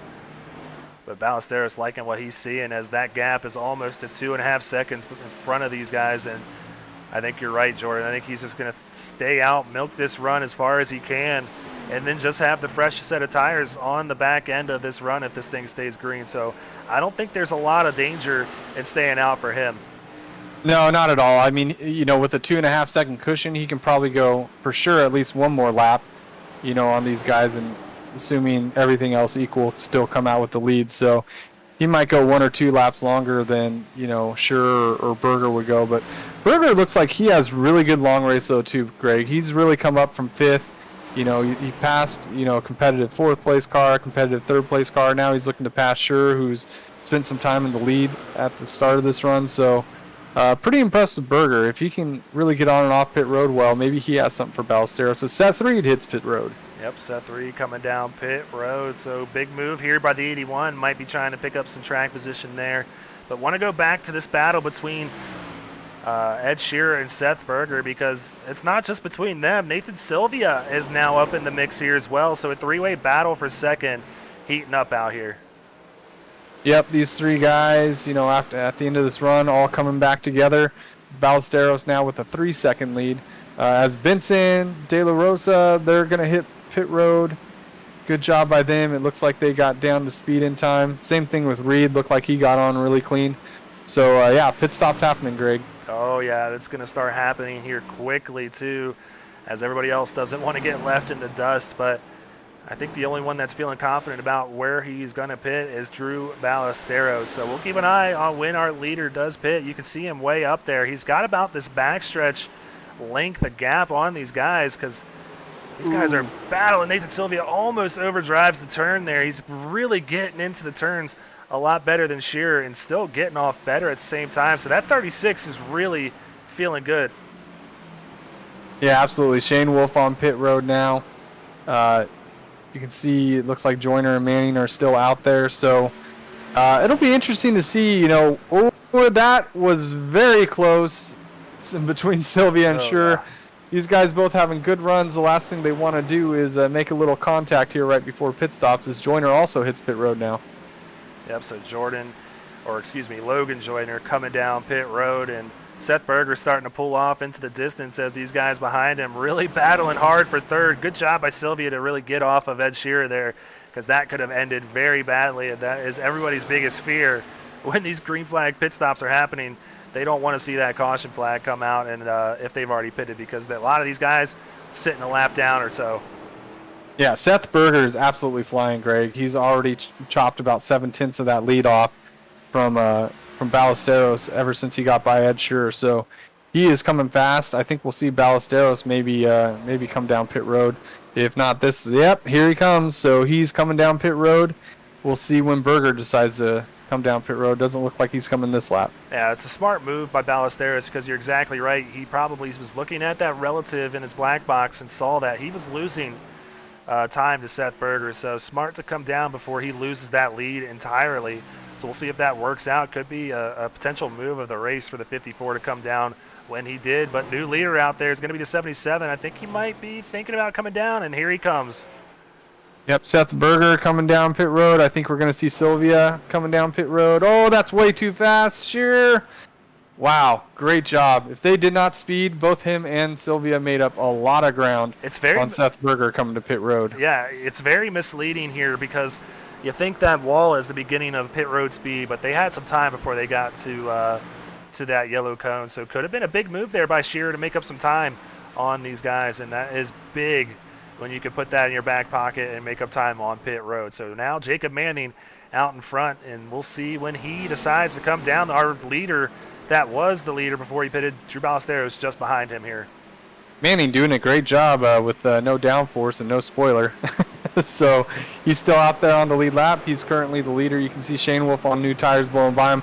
I wonder where Shane Wolf... Oh, as you can see, Shane Wolf is ahead of Ballesteros now. I was actually just about to ask, where they came out after their pit stop sequence. So Shane Wolf right now is the leader of the guys who have already made their pit stop, with Ballesteros pretty closely behind. He's starting to put the pressure now on what will be the eventual lead of the race. Oh, and the caution is out, and this is exactly what we said, Jordan, nobody wants to see. And Jacob Manning might be getting away with murder here on the track because you see all of those lap down cars now. Granted, Shane Wolf and Ballesteros are going to be huge. They're going to be super lucky with this since they got by their teammate Jacob Manning. 3 cars on the lead lap. Nobody else is going to be able to pit to get those fresh tires. And they're going to have to take the wave around now. This is huge. Man, I almost wonder how much gas Manning has in the tank and if he doesn't just stay out and keep those guys trapped or lap down. But probably not that much as he comes down pit road. Shane Wolf and Ballesteros are going to be the leaders, but this really puts Ballesteros, in the catbird seat. He, even though, Manning's going to be able to come down, get fresh tires and restart third, that car is really beaten up, and Benson's going to get the lucky dog, which normally would mean starting at the rear of the field. However, since so many guys will be taking the wave around, I wouldn't be shocked if he's in the first 5 rows for this restart. Well, granted, I want to go back up and see. Drew Ballesteros did not pit, so...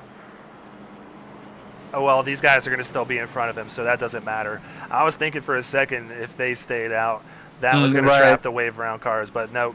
I am wrong, so just ignore me, what I'm saying here. But let's go ahead and check out exactly what happened. All that unfolding kind of made me forget that we had a wreck on the track here, so Brandon Richardson involved in this one. It's just going to be a self-spin, I think, on cold tires here. Oh, as he blinks out. Wait for him to come back, maybe. There it goes. So, yeah, I think it was just a self-spin, so... Yeah, you guys got to forgive us here. Whenever a car blinks out like that, iRacing can't track it anymore and gives us that sky cam almost. And when he came back, the man was in the wall. So I believe that was a self-spin on 29 there. Unfortunately, he's going to have a lot of unhappy customers about that. Yeah.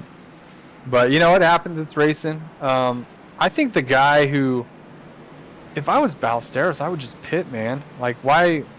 Oh, I would have totally pitted too, 100%, because now I believe this race is in Jacob Manning's hands.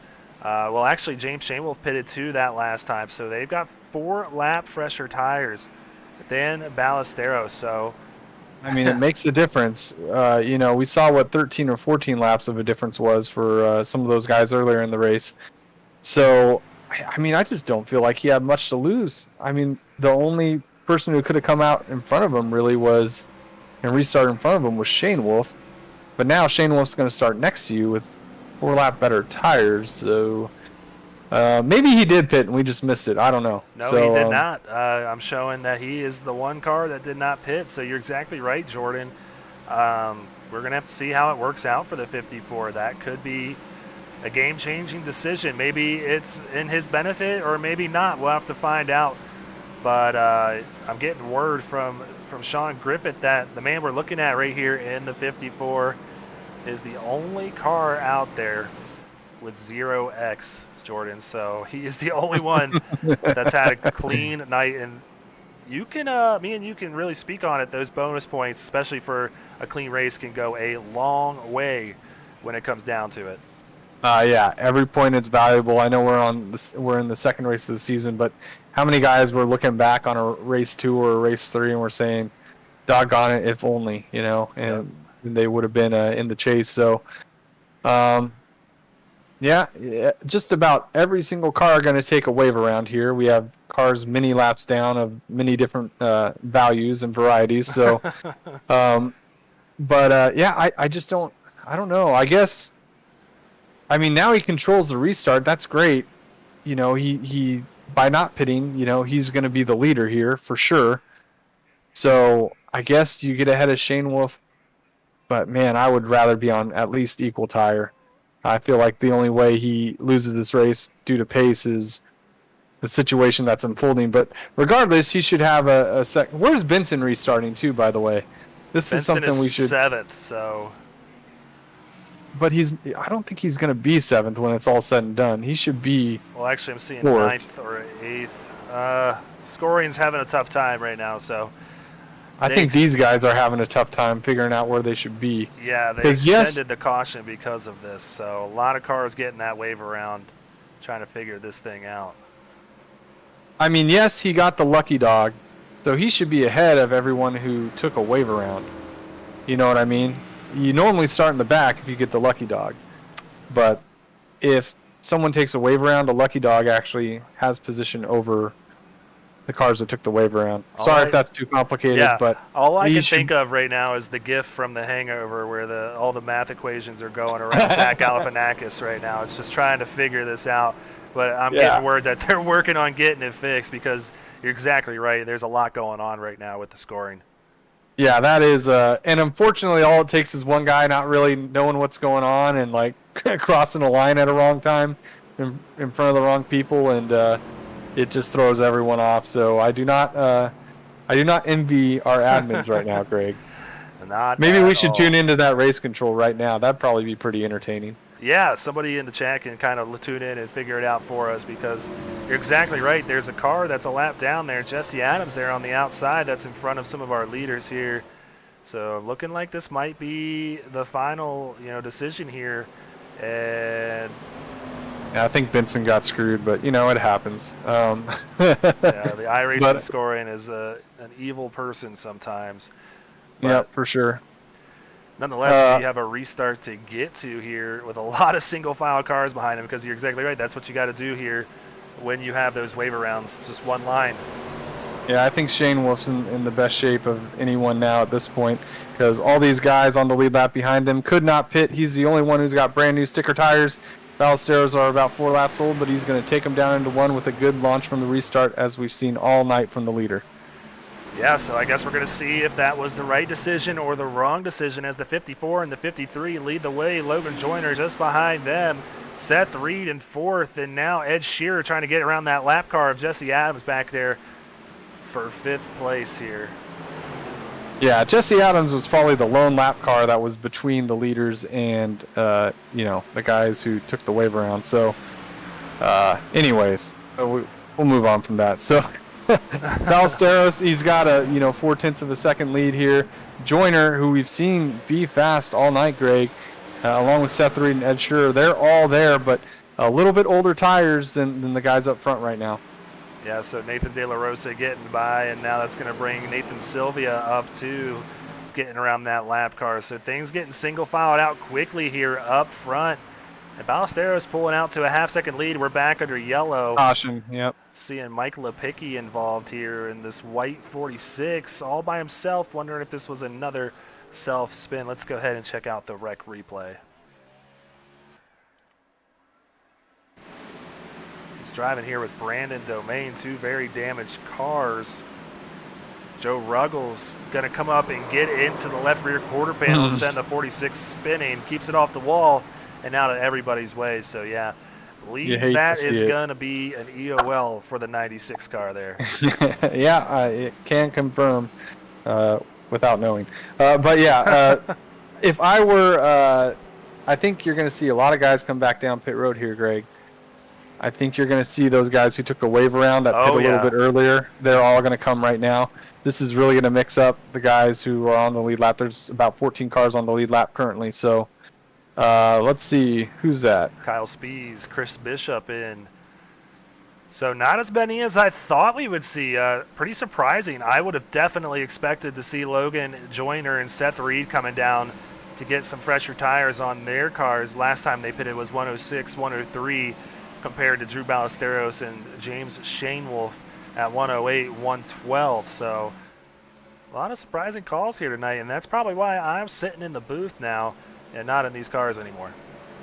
Yeah, now knowing that, actually, a lot of those laps were under caution. It doesn't shock me that those guys would choose. I mean, 1 or 2 lap difference on tires is not that big of a deal.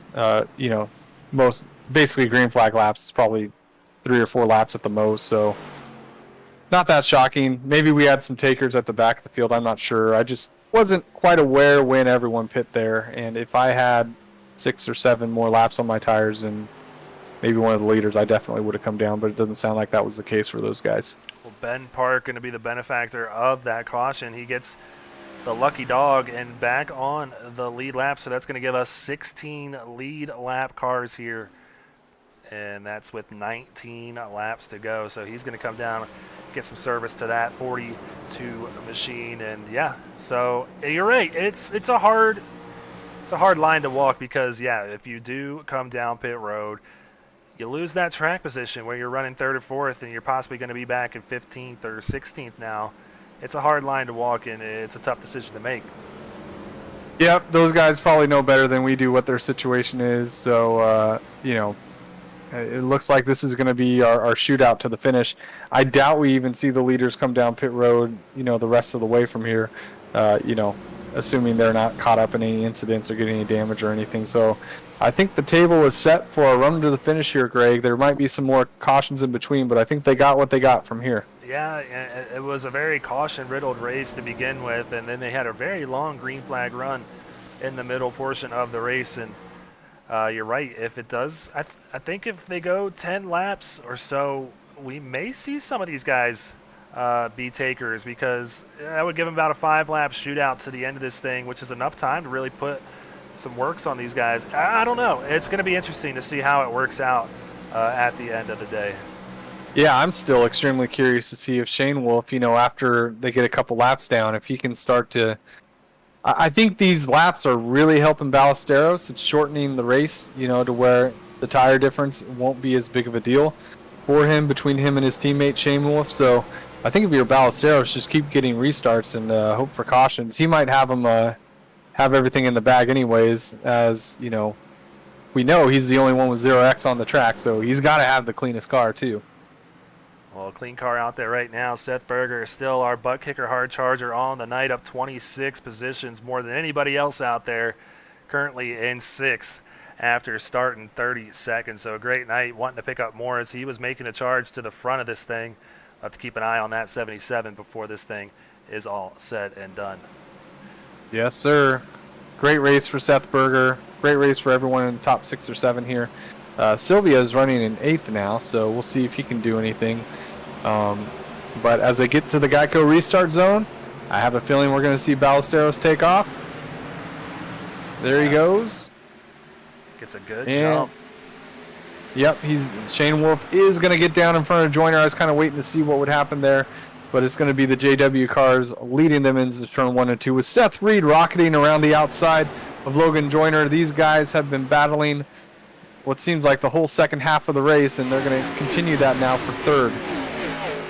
Yeah, it's funny. We were talking about it earlier, if they were communicating about pit strategy. I can tell you the one thing that they were not communicating with there, and that was the restart. And Shanewolf doing a good job to keep up with his teammate there, only about 3/10 off of his back bumper. So Shanewolf's definitely in this mix as, whoa, Logan Joyner get it. Oh, man, they make contact again. Logan Joyner comes up into Seth Reed, but, Seth able to keep it going, but loses a position to Ed Shearer in the meantime.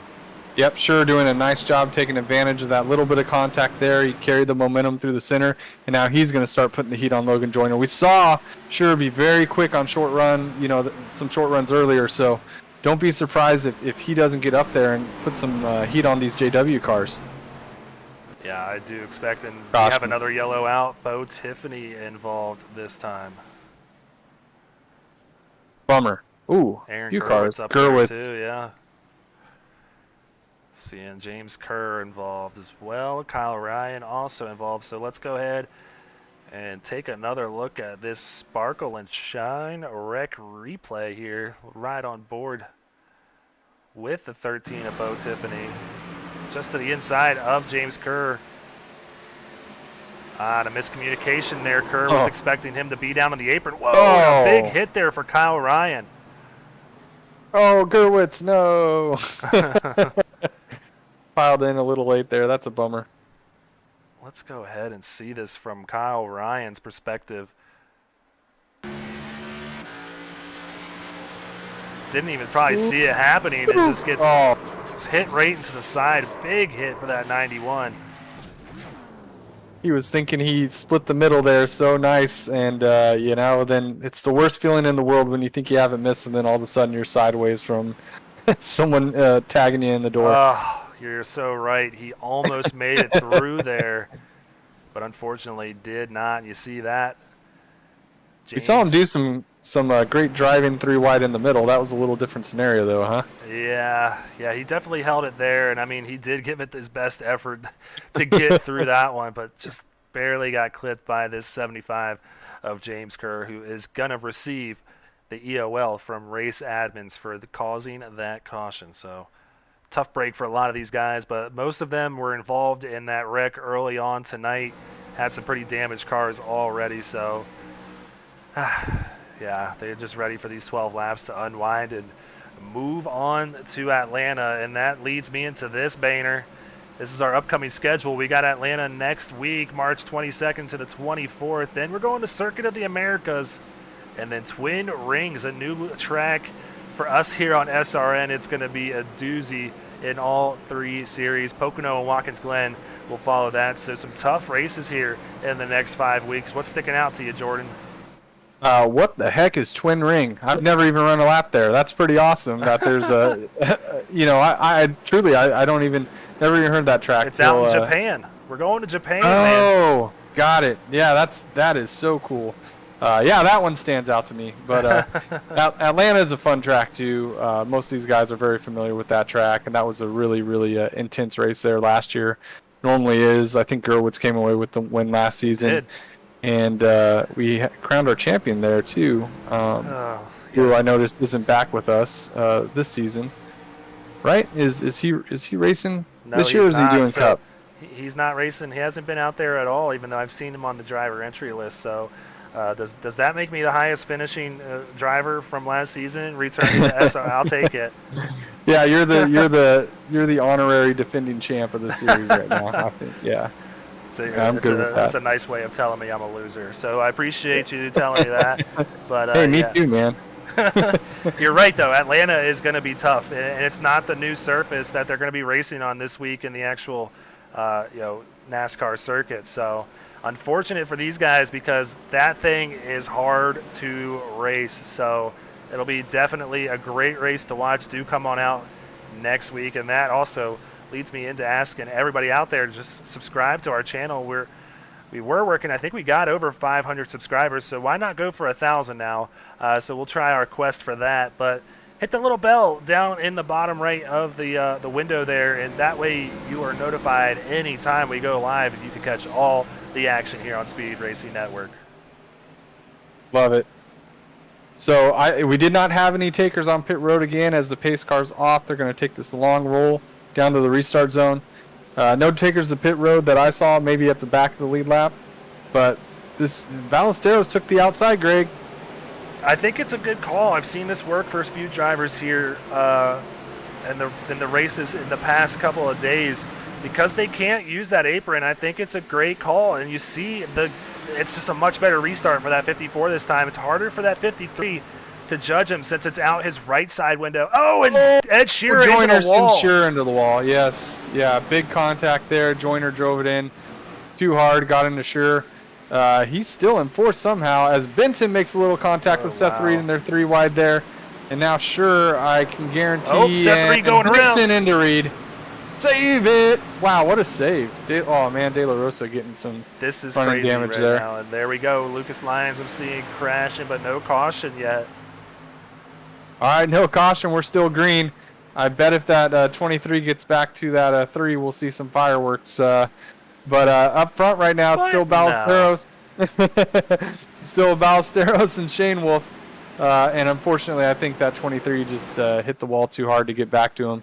But Joyner, you can see, he's not afraid to make a mistake at another guy's expense to go after this win. So he is charging after him here. Yeah, the old Denny saying that's just short track racing. It does hurt some people's feelings, but you're not out there to make friends, especially on short tracks, and it's going to pay off for the 3 as he's now running in third and kind of running down Shane Wolf a little bit, but Ballesteros showing some really good speed, even though he has 4-lap older tires than those guys behind him. So maybe he knew something we didn't and wasn't taking it too hard on those tires since he had just come off a pit road. So it's working out for the 54.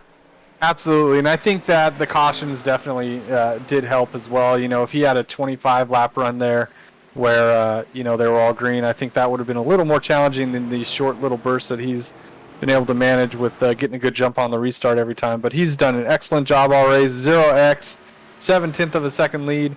He is pulling away, Greg. Yeah, 5 laps to go. You see it there, hashtag go faster. It's time for those boys behind him to go faster because they are running out of time to catch up to the 54 machine here.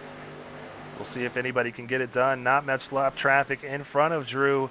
I believe that is Lucas Lyons potentially in front of him. Not too sure. Nah, he's got nice, clean racetrack, Greg. He's got a little bit of a gap here, even if he does catch someone. He is doing everything he needs to do. Nice, clean race as he's through 1 and 2 again, running this middle line. Berger starting to close in on Joyner. We'll see if he can maybe put some pressure on him for that 3rd position. Yeah, so our top 5, Drew Ballesteros, James Shamewolf, Logan Joyner, Seth Berger, Kyle Benson, but Drew Ballesteros about to put a second between him and second-place teammate James Shamewolf with 3 laps to go. I'm not seeing any indication that these guys are going to have something for him as it gets down to the wire here. Nope, I think maybe previously he was just being patient, earlier in the race because he's showing how fast he is, even with a little older tires than his teammate. So he is absolutely flying right now, Greg, as he's coming to 2 to go this time by. Yeah, seeing those popsicle sticks in the air from Barney up in that flag stand. JW Racing trying to take wins on back-to-back nights. They won it last night.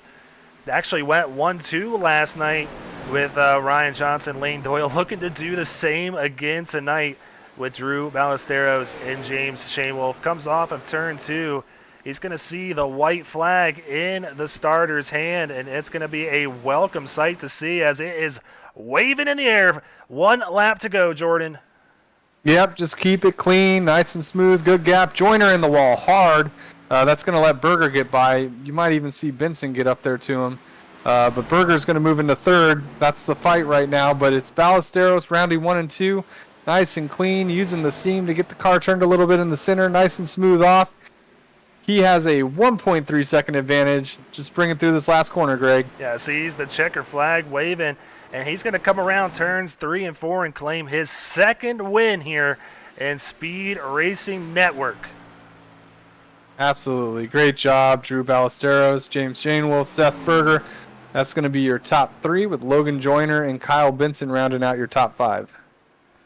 So a great race all the way to the end of this thing, and we questioned the call to stay out, but, he proved us wrong here tonight. Had some great speed towards the end of this thing in that 54 Chevy Camaro driven by Drew Ballesteros. And like you said a few laps ago, the only driver out here with a completely clean car. 0x to his name.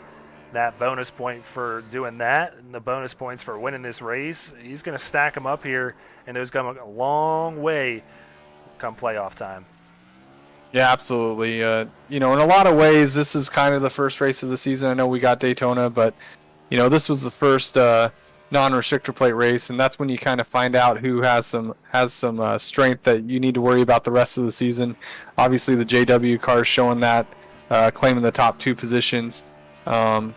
So great job by them. Great job by everyone that finished in the top 5 there. And we had some real comers at the end there, Greg, with some of the chaos that was happening from 5th on back.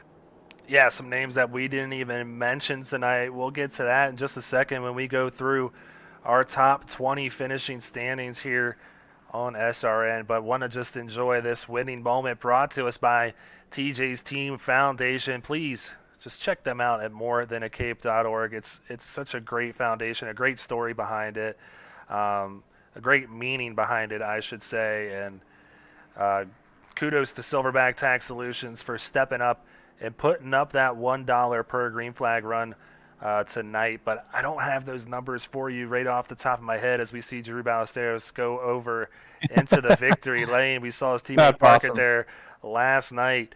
And, man, I just wish they would get the lighting fixed on these cars when they park it over here. It just renders out as being dark. But nonetheless, that 54 parked in victory lane. So really cool to see. One of the only tracks, if not the only track, you can do that at. So you got to love that. That's awesome. Hey, anytime you see your car in victory lane, I don't care how dark it is, it looks beautiful. Oh, for sure.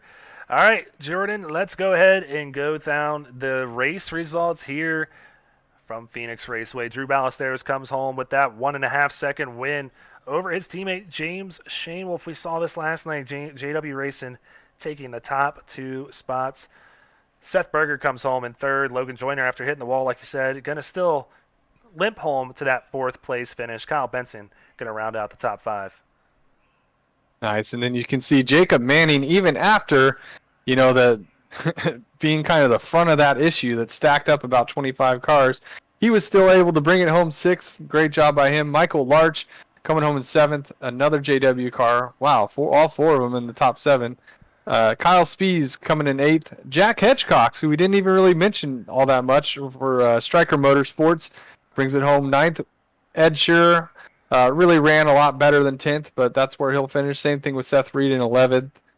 Chris Bishop, Finn Park, Nathan De La Rosa, and Daniel Keith, Brandon Richardson, Tyler Murray, and Nathan Sylvia, who also ran much better than that, finishing. That's rounding out your top 18 there.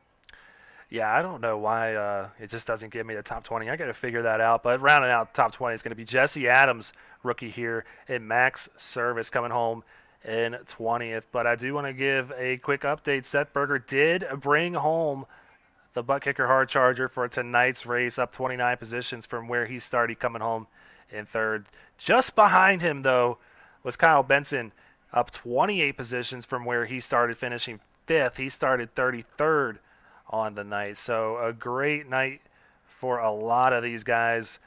Tough night for a lot of them as well. And I have to apologize. You did mention that JW Racing got 4 of the cars in the top 7, and the one that I picked, he finished 37. So Matthew, I'll send you an apology after this race. Broadcaster's curse at its finest here in Phoenix, but we got some interviews to get to. I got to track down Seth Berger because I want to talk to him first. I see him right here. Let's bring him up. Seth Berger. It's Greg Olenek and Jordan Bain up here in the booth. Congrats on that 3rd place finish, man. It was a wild one out there tonight.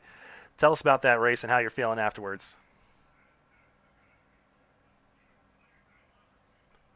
Seth Berger, you got a copy?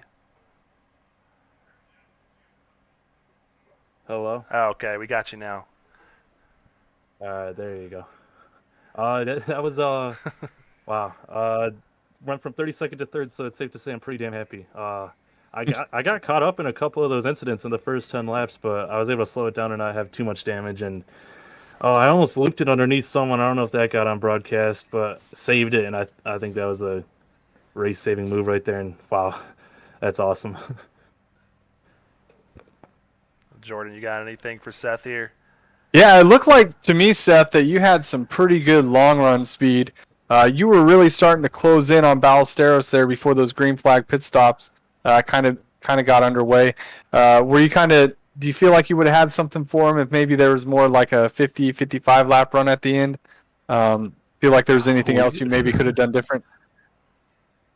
We go green all the way, and I guarantee I would have got to him. I don't know about passing him; that's a different story. But I guarantee I would have got to him. I caught him very fast there. But no, man, there was really nothing else I could have done with how stuff played out. Just kind of got bad luck.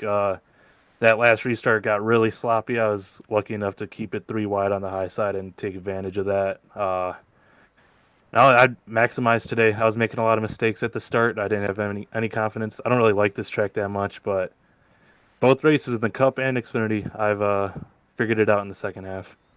Yeah, you had a great weekend. Sorry, Jordan, go ahead. No, I was just going to say you did an awesome job, man, all night. Sometimes, a little misfortune or some mistakes at the beginning of the race, those are a lot easier to overcome, which is what you did. So kudos to you. Greg, any other questions for Seth? Oh, no, just going to give him the opportunity to give any friends, any family, any sponsors a quick shout-out. So let's hear him, Seth. First and foremost, I'd like to shout out Berg_Arts on Instagram. It's my own clothing brand. I've got the Dropout now. I could really use some customers. Would love for you all to check it out. Got some cool stuff on there. I do custom orders. Yeah, come check it out. Also, thanks to Flood Brothers. He sponsors me in the Cup Series and helps me out a lot to run in that series. And can't forget about all the contingency sponsors of Bergeson Farms, Boss Security, Kieran Dental, Hunter Don, Anesthesia, Park Brothers Racing, Parkway Lanes, Teespring, Healthcare Billing Incorporated, and EWRL. And thanks to Devin for spawning for me tonight. He helped me out a lot, getting some pace there. Yeah, he certainly did, and you are a butt kicker hard charger of the race, up 29 positions from where you started. So congrats on an awesome night, Seth, and get some rest after this long race out here in the desert, and we'll see you out in Atlanta next week. All right, yes, sir. Thank you. All right, Jordan. Well, that was Seth Berger, who came home in third place. Let's go ahead now, bring up our runner-up tonight and get James Shanewolf up in the booth. James, it's Greg Olenek and Jordan Bain. Congrats on the runner-up finish in that 53 Chevy Camaro. You had your teammate just in front of you with a few laps to go. Anything that you could have done different to possibly come away with this win tonight? I don't think so. I got some damage early. Kind of popped the wall, and I think that did me in. I was a little bit down. I don't know if it was power. I don't think I was down on power. It's just car wasn't right after I hit the wall. It was a little tighter than it was at the start of the race. So I was struggling getting through the corners like he was. He was able to roll them a lot better than I was. But yeah, I can't be mad about a second place, man. Yeah, well, in spite of popping the wall, like you said, still a runner-up finish. What kind of happened there? I think we missed it in the broadcast, but you just wash up a little high there. Was it dealing with lap traffic? Just pushing a little too hard? Followed the guy in front of me. Just followed the guy in front of me and knew it. Lost track of it with his car being there and hit it myself. It was a 2X, so it was a pretty good pop. It is easy to do, is to follow the guy in front of you into the wall, especially with narrow exits. I'm assuming it was probably off of turn 2 here. So, but yeah, man, good recovery. Actually thought you might have a shot to win. It sounds like you may have, if not the damage, just by coming on pit road there when your teammate didn't, even though it was only about a 4-lap tire difference. I thought that might have been enough to give you an edge, but yeah, it sounds like the damage probably did you in a little bit. Yeah, I pit there just in hopes to be able to keep second. I knew I don't want to say I was a sitting duck, but I knew the damage was definitely affecting me and my ability to roll the corners. So I wanted to give myself the best, put myself in the best position I could to get second place at least out of it. Yeah, it's never too bad to lose to the teammate, right? If you got to lose to someone. Always proud of a 1-2 finish, so I'll never complain about getting beat by a teammate. Yeah, that's right. Well, you guys take it away, Greg. Yeah, you guys did it last night. You said 1-2 finish last night. You do it again tonight. So congrats on the second place finish after starting in second. So a lot of twos being handed out here. But before we let you go, James, you got any friends, any family, any sponsors you want to give a quick shout out to? Yeah, real big shout out to Rogue Energy for coming on board this season. They're new to the team. You can use discount code JW Racing at checkout and keep a little bit of green in your wallet. Um, awesome stuff, awesome product, no crash. Uh, Another shout out, Maxon Industries, Merid Mechanical, Rufus Sport MMA, Saloon Door Sports, everybody that helps this team out. We got a lot of people supporting us. And do our best every week to make them proud. Shout out to you guys up here in the broadcast booth. Justin, right out at JW Racing for believing in not just myself, but all of us and putting this team together. And yeah, man, everybody that's partnered with SRN, all the affiliates with SRN, definitely wouldn't have a league without them. So shout out to them and thank you for all the support within the league and all the admins and everybody that takes the time out to do this every week, man. It's a blast, and I look forward to it every Thursday.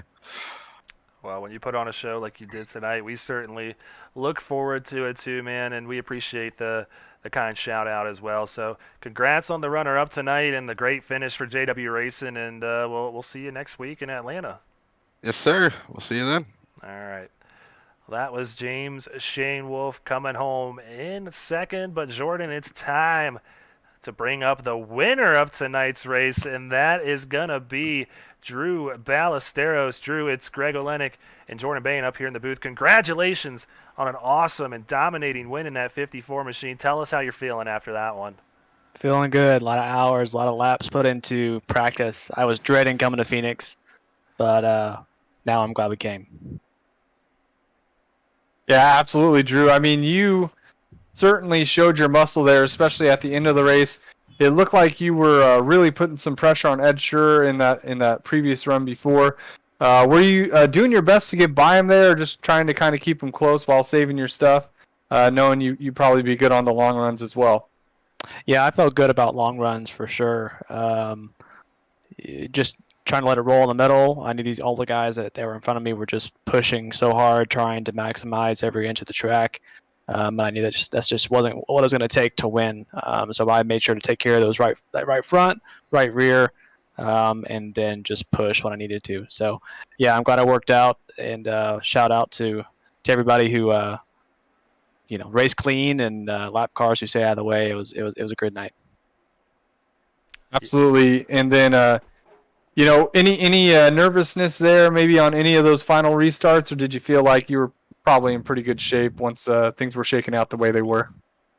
Yeah, after that long run, that I guess it was 30 laps or so, and I was putting a good gap on the field.